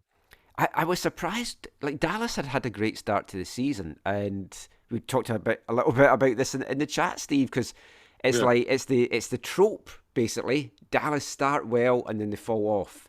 Yeah, they're second in the conference right now still. Yeah. I mean, are they going to fall off? Was this just a blip? They looked out of ideas in this one. Yeah. I don't know. Like it could be every team goes through a slump. Like if that wasn't the case, then Seattle would always be at the top of the thing. So, will they bounce back this time, or will this be like a 10-game slide or something like that? I don't know. This is a quote, post-game quote from Nico Estevez, who said, "We did better in the second half," and they did. But actually, before I get to the quote, Vancouver's tactics in the second half were very interesting because they just disappeared as an attacking force, an attacking threat. There was just nothing. And I don't know whether that was intentional, just to basically kind of park the bus. And because those conditions were awful. Yeah. Like, the players, just a couple of minutes in, were like drenched. It looked horrible. And knowing they had a midweek game too. Well, yeah, like you've got a 2-goal lead. Why expend that energy and the other team's not doing well? Or did Dallas just not let them attack? I'm not sure. Well, no, I think Dallas tried to, but a lot of times Dallas gave away the ball so easily in the midfield as well. They weren't doing any favors in this game, even in the second half. But Estevez said afterwards, Vancouver made it very difficult because they close the field very well, and then for us, we don't have connections inside, so we go through lines to break the opponent's defensive shape. We had 33 crosses today, so that means we should have had chances to score goals, but we had fewer chances to score than in other games that they've had when they've had less crosses. He feels that if they'd scored first, it would have been a completely different game, but then everyone can say that. But I just think this was a great game by Vancouver. It was an almost perfect game plan. They get the early goal, they soak up a tiny bit of pressure, but they still take the game to Dallas. Then they get that crucial second, and then they can sit back and relax a little bit. Yeah. And the thing is, with people saying that, oh, Dallas is not a great team, even in years where Dallas hasn't been like at the bottom of the table, it's not easy to go into Dallas and No, but they have been good in the early. I know I've read some other folks saying, oh, it's a terrible Dallas team. It's not. I've watched some of their earlier games and they've played some lovely football. Yeah. But their top player, Areola, did not look good at all. Like the Whitecaps negated him fantastically. Yeah. But, I mean, great performance by the Whitecaps. A few really top individual performances I want to talk about. I thought Cava was good again, and he's really on his game. He's really up for this. 5 goals on the season now. He still doesn't feel like he's even firing on all cylinders either, which if he can get up another couple of gears even, exciting. But it's a good job he is, because Brian White's gone the complete other way. Well, Brian White at this point, because Cava plays the whole 90, and he's really fit right now too, so he can play a full 90. White he looks so up for it, and he looks like he's enjoying it. Yeah, and White has to come on, as long as he doesn't take yellows and stuff like that, he'll be on the pitch quite a bit. It's just that White right now has to come on as a midfielder almost, and in order to get on the field. But I think there will be times when they will need Brian White, but right now Cavallini is the man, and they have to ride the tank as much as possible. Yeah, Cavo definitely seems to be in good form for Vancouver. Was this the best ever game yet for Godino as a Whitecap? Yes, that's exactly what you've read my mind. I was exactly going to say that next. I think that was his best performance in a Caps jersey. Because he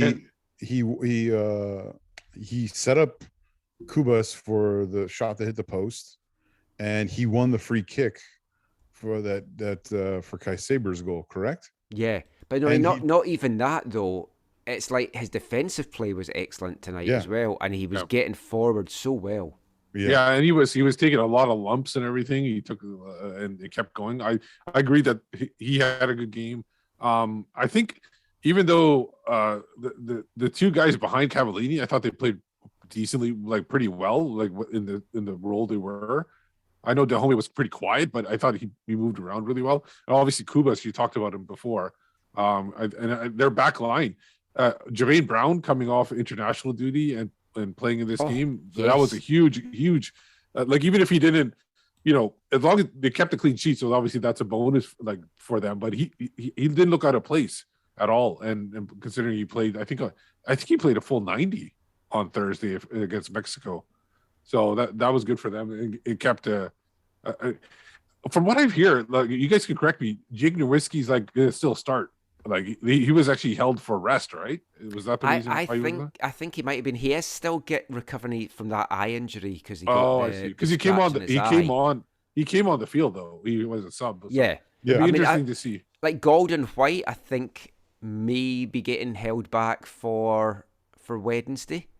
Okay. We'll talk about Wednesday in the next part, but I don't know that I would even have brought Gold on, to be honest, in those conditions, because when I spoke to him at the end of last season, he'd said he'd found Houston the most difficult place to play just with the humidity and stuff. And it's like he's had these hamstring injuries, he's had the concussions. You're 2 goals up. Do you really need to bring him on? But it hopefully all went well. Yeah. But overall, a great result.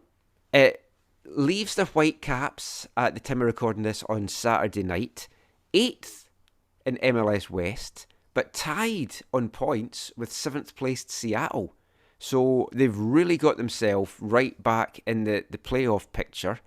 And you look at the league games to come, they've got 3 home games coming up now, consecutively, back to back. So that is going to be a big thing for them. They've got New England coming up next weekend. And when you look at New England, it's not the New England from last year. They are struggling a little bit. And is it the curse of the Champions League that we've seen from so many teams over the years? Then the Caps follow that up with a July 2nd game against LAFC. And then Minnesota come to town. So 3 very winnable or points takeable games that I feel coming up for the Whitecaps. They're looking in a really good position just now, which 6 to 8 weeks ago, if someone had said this is where they're going to be, you'd probably have poo-pooed it a little bit. Yeah, they just got to work on their goal differential right now because they're like, I think they're still at -10 or something like that. Yeah, that clean sheet's huge today for stuff like that. Yeah. But that is it for our Whitecaps MLS chat. But as we mentioned there, they've got a big game coming up midweek. I feel a semi coming on, and we're going to talk about that after this. Hello, I'm Nick Datsvich. You're listening to the AFTN Soccer Show. Who and what, how and where, why and when am I ever gonna get to feel alive again? I died in 2010, still I lie content.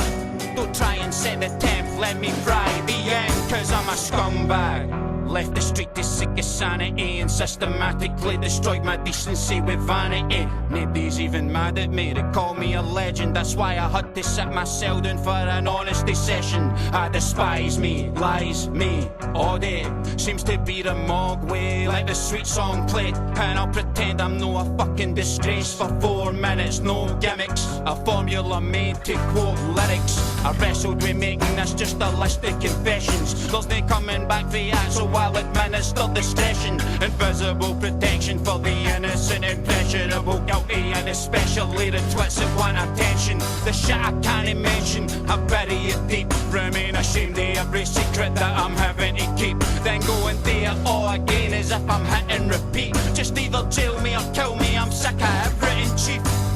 I've been blacking out lately, waking up in strange parts. Isn't it the same? So me I begin to crave that. Wear it like a vein mark, save it in my fake car. Play with it, manipulate it, make it great art. Every night I die, every morn reborn.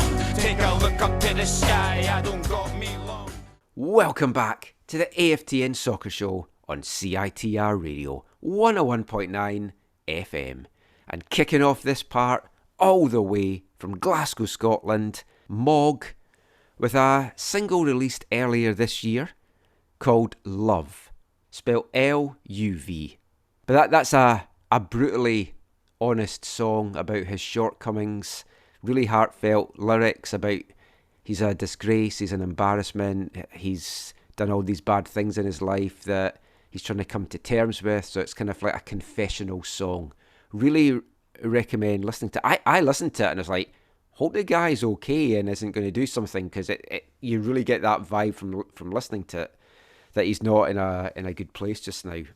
But that was a song about love. We love the Whitecaps. We love football.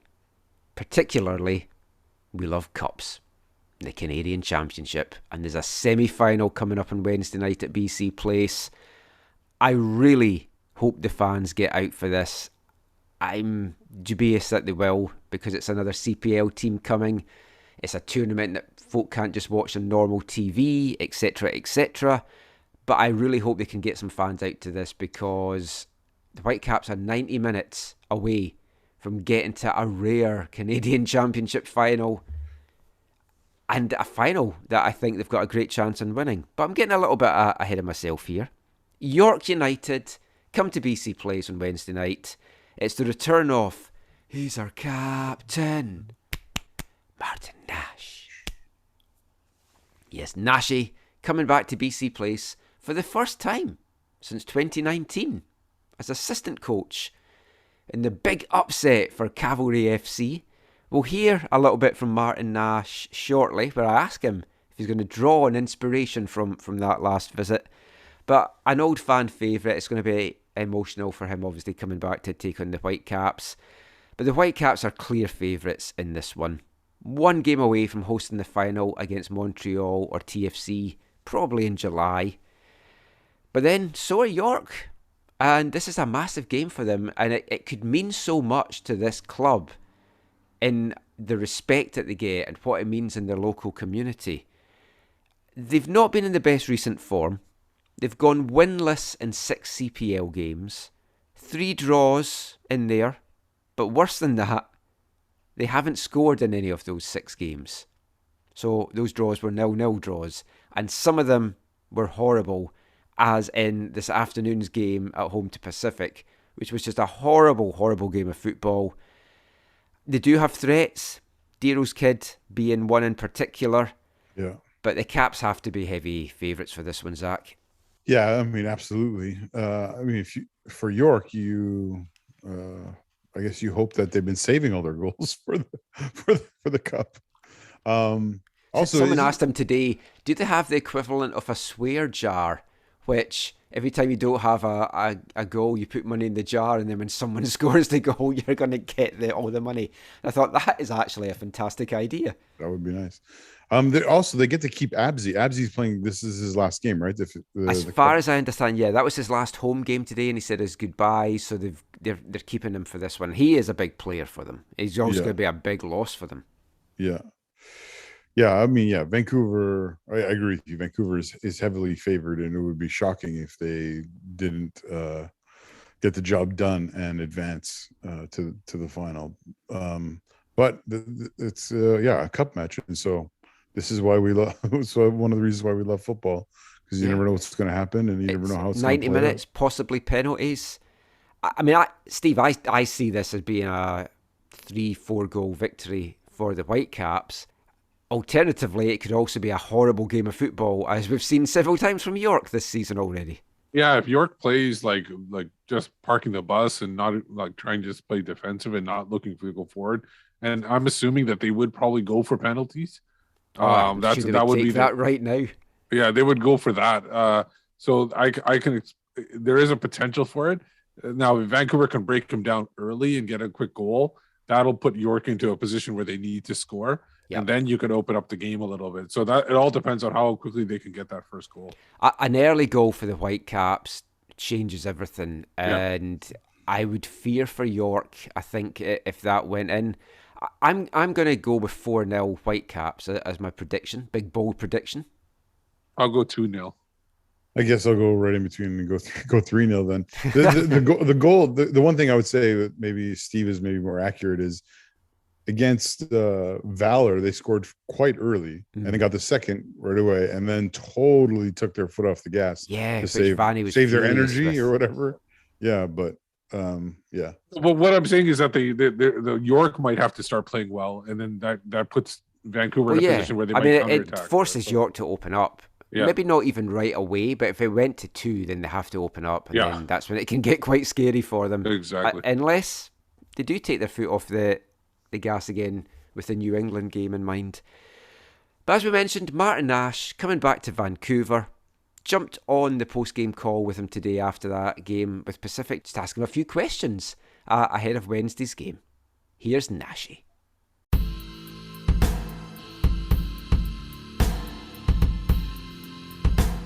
Hey Martin, just a couple of questions just about that game on Wednesday for you. Obviously you came back in 2019 with Cavalry and you caused the upset back then. Are you going to use that kind of game and what you did to kind of draw on some inspiration for your team talk for Wednesday? Yeah, I'll use it for the team talk. Obviously, it's different circumstances in a different Whitecaps team, but I'll draw on it, especially because just to prove the point that it's possible, right? So that was a great night in CPL and Cavalry history to go on the road and beat an MLS team. So it's a possible job, but it's not going to be easy, and the guys are going to have to work for it. But definitely will bring it up to the guys.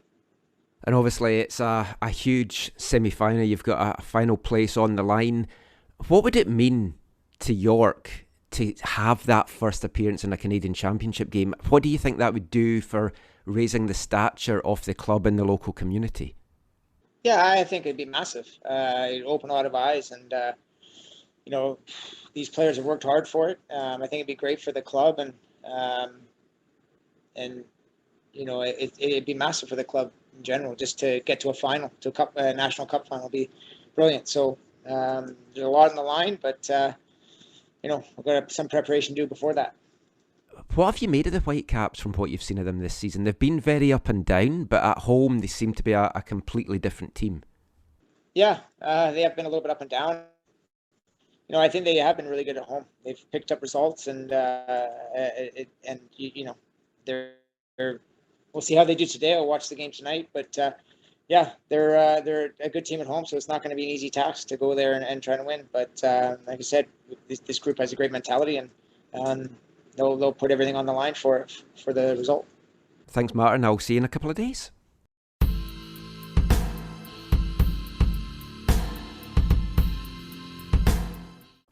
It's going to be great to see Martin Nash back in Vancouver, leading York United at this game on Wednesday. Hope there's a good turnout. Hope there's a good crowd for it. It's a semi-final. Get out and cheer the guys on. They've got a chance to make the Canadian Championship final, and they've got a great chance to lift the trophy this year. I'm very excited for this one. Of course, something else I'm very excited for, as we talk about it a lot on the show, WFC2. I love this team, and it's been a fairly few good weeks for WFC2. They've moved into the second half of their season now after Friday night's 3-1 win over Pamadukah's North Texas side. 13 games played now. They've got 11 games remaining in the season. They're unbeaten over 90 minutes in 5 games now. 2 wins, a penalty kick win, and 2 penalty kick losses. Means that they've taken 8 points. They have left some points on the board, which could come back to haunt them down the stretch, because it's very tight in the Western Conference. But that win on Friday night moved the Whitecaps level at the top of the Pacific Division with Tacoma Defiance on 25 points. They had played a game more than Tacoma at that point, but Defiance were in action on Saturday night at home to Colorado Rapids. The win also moved them to within 2 points of the top of the Western Conference, behind St. Louis City 2 and North Texas. They're both in the Frontier Division, alongside Houston Dynamo 2, who's got some games in hand, and they're also in the mix. Now, the 2 divisional winners will advance to the playoffs in the West. So that's going to be the Pacific Division and the Frontier Division winners. So they'll both advance. So if the Whitecaps win the West, they're into the playoffs. If they don't win the West, they're relying on having the best points record from the next 2 teams in the overall Western Conference. Right now, they're in there, they're in the mix, but you do feel it's going to go down to the wire. It's going to be a very tight run into the season. Great football that they're playing. They're at home on Friday to Earthquakes 2 at Swan Guard, so get out and cheer the lads on. So many exciting young talents in this team. And one of them started his first game. He's been out for 5 months with injury. I've been excited to see him, and that is 21-year-old French forward Theo Colombe. He was the third-round draft pick by the Whitecaps in this year's draft, the Caps' fourth selection overall, from UNC Greensboro. As I mentioned, he's been injured for the last few months. Got his first start against the Earthquakes. He'd made an appearance 2 games ago, making his MLS Next Pro debut. And I said in our Whitecaps 2 season preview that Colombe could be the real surprise package of the 4 draft picks, and I was looking forward to seeing what he could do. He's scored goals wherever he's played. He's got experience at the professional level over in France in the lower tier with Clermont Foot 63's second team. Scored a lot of goals with them. Scored a lot of goals with UNC. 15 goals in 17 appearances. Won a slew of honours, Conference Player of the Year, all conference teams, etc., etc. And we're now seeing him in action for Whitecaps 2. And on that first start on Friday night, he bagged 2 goals, was unlucky not to get a hat-trick, and looks a very tasty prospect indeed. Certainly one to keep an eye on. Got a chance to chat with Theo after the game, just to chat about his move to Vancouver, coming over from France to MLS, and just more of that as well. Let's hear now from Theo Colombe.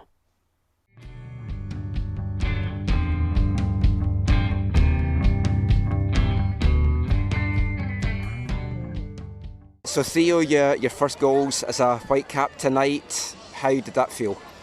I mean, it's been a long way to get here. I've been injured since 5 months. It's my first start for this team, so I was trying to give all I have. I give it for 80 minutes. I give all I had, 2 goals. Good start, pretty good start for sure. You've had an interesting journey to this team, playing in France, coming over to UNC at college. What brought you over here? How did that come about, coming to North Carolina? So my father was a professional soccer player too, and he told me very quickly that a career can end very soon. So I just wanted to have studies and a degree in my backpack, just in case of like soccer not working for me. So I decided to go to the US, get my degree, see what the soccer can give me, and I had the opportunity to come here and play, and I took it.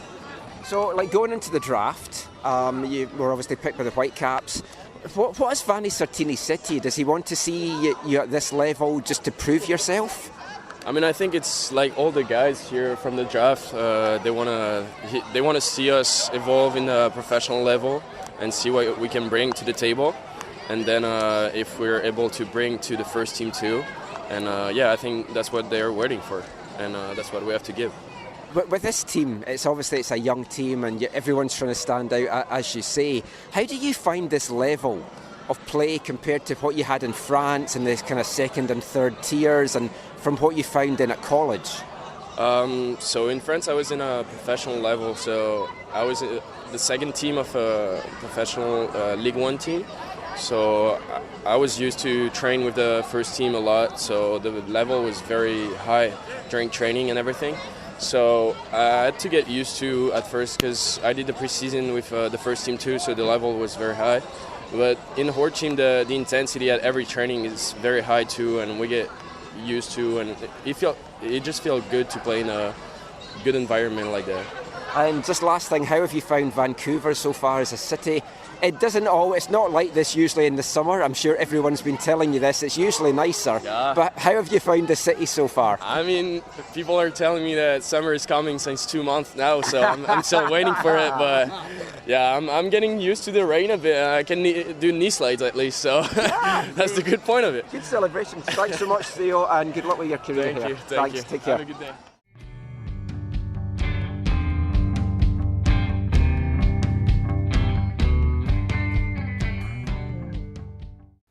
Theo Colombe there, definitely a player to watch. There's a lot of exciting talent in this Whitecaps 2 team, as I've talked about. A lot of exciting talent as well in the League 1 BC team, both on the men and the women's side as well. We're going to be bringing out a special League One BC extra podcast this weekend with some interviews from some of the coaches and chatting about how that season has gone just now. But the Whitecaps women lead the women's division right now. They've got 16 points and an unbeaten record from their 6 matches played so far. Varsity and TSS very much in the mix as well and chasing them down.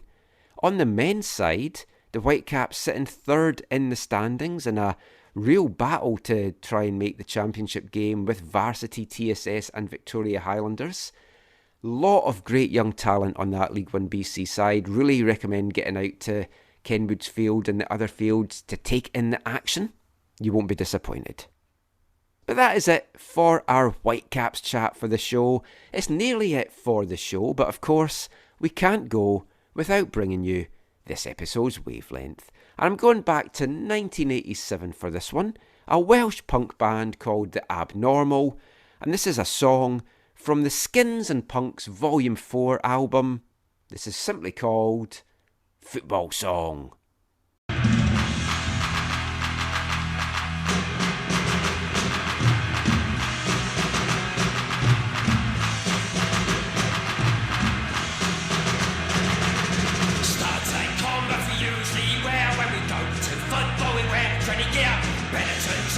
Trainers and jeans, really trendy, do you know what I mean? Football crew, this is what we like to do. Football crew, this is what we like to do. We're not violent, we gotta watch the game. We won't try to kill our mate. I said we're not violent, gotta watch the game. We won't try to kill our mate. Football crew, this is what we like to do. Football crew, this is what we like to do. Go to the pub before the game. Oh, what a way, it's always the same. When we win, like we always do, you know it's back to the pub for another few. Football crew, this is what we like to do.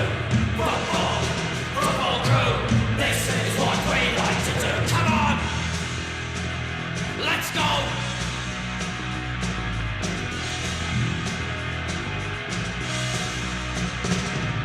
Football crew. Football and football crew.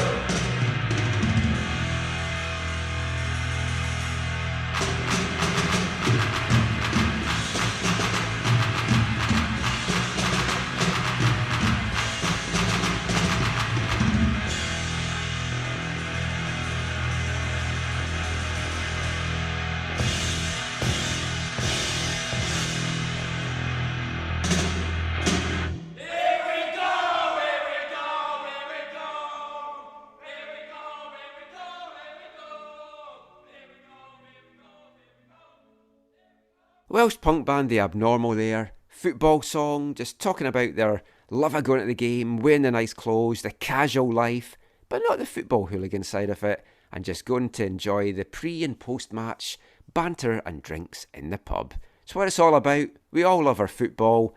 There's a reason it's called the beautiful game. But that is it for this episode of the AFTN Soccer Show. Just before we go though, guys, let everyone know where they can find you online. Any final thoughts or anything that you learned this week, Steve? You can find me on Twitter at WhitecapsBeat. I know we didn't bring it up, talk about the game against Honduras. I'm just very happy that I know the result didn't go Canada's way, but I'm just glad nobody got injured or drowned in that game. I think that was the big key there. Yeah, actually, since we're talking about that and we haven't talked about it, for me that game should not have been on. And if it wasn't an international game, if that was just a club game, they would have called that off to the next day. Yeah. I think it's only because it's League of Nations or whatever, or Nations League, that they played that game.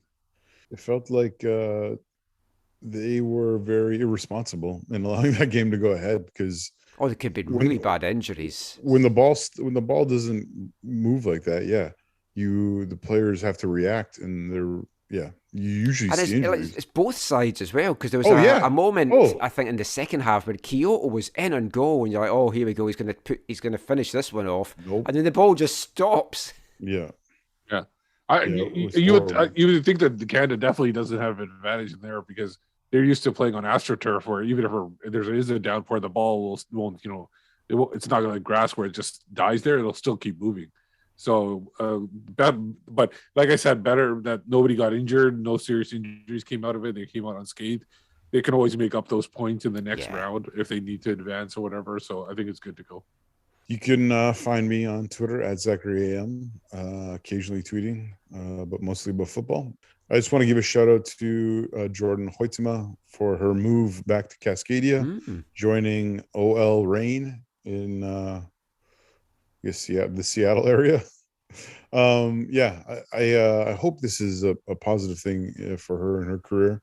I know she didn't play as much as she probably would want to at Paris Saint-Germain, but I hope this is an opportunity for her to come back to North America and maybe be the dominant player that we know that she can be and fill the net with goals. I think this could be like a good, one step back in order to get back into Europe and show what you can do. Because when you're a young player there, you're not going to get opportunities all the time. Yeah, that's exactly what I was going to say, Steve. Because she needs playing time, and this is a chance to show that she has got it. Also, in terms of the Canadian national team picture as well, where she's kind of fallen down the depth chart a bit. For sure. So Bev Priestman needs to see her playing. She's going to be back closer to her family. She can get home more often. Maybe just killing time until Vancouver's NWSL team comes to bear. You never know. There's always the League One BC side if things don't work out at OL Reign. She'll be fine in OL Reign at least. Like I think that's a good spot for her right now. Yeah, I know. I'm Michael McCall. You can find me on Twitter at AFTN Canada and read all our stuff. AFTN.ca, away from the numbers. Give us a follow on Instagram, AFTN Soccer, and on YouTube, youtube.com/AFTN Canada. And I don't know, I don't think I've learned too many things this week. I've learned that there might be a maximum number of nights I can go out to watch football and still be able to function in other stuff during the week, because it's been a really tiring week. I've been like Wednesday night, Thursday night commentating 4 games over those 2 days. Friday night, WFC2 at Swangard. Then it's the Whitecaps tonight, commentating on Sunday. Next week, Whitecaps on Wednesday, and then games on Thursday, Friday. Yeah, I shouldn't complain really. It's fun. And League One BC, get out and support it. There's been some fantastic games, some cracking players on display, possible future Canadian national team players for men and women. But that is it for this episode of the AFTN Soccer Show. We will be back soon, hopefully in a more regular weekend schedule now. Until then, thanks for listening. Take care, mon the Caps, and the World Cup is coming back to Vancouver. Bye everyone.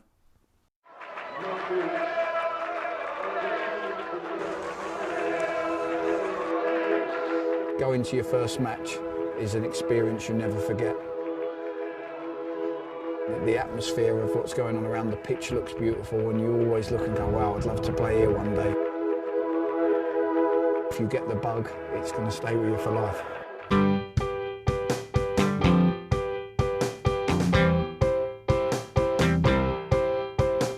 10 minutes left. Yeah, but there's still some time. It's not the final score. We need more than the numbers we're given. Show us you live and breathe the game. You're more than a name. That's what we came for. We can bring you more than the score. Every story. Let's take this thing off of the field into the real world, away from the numbers, away from the numbers.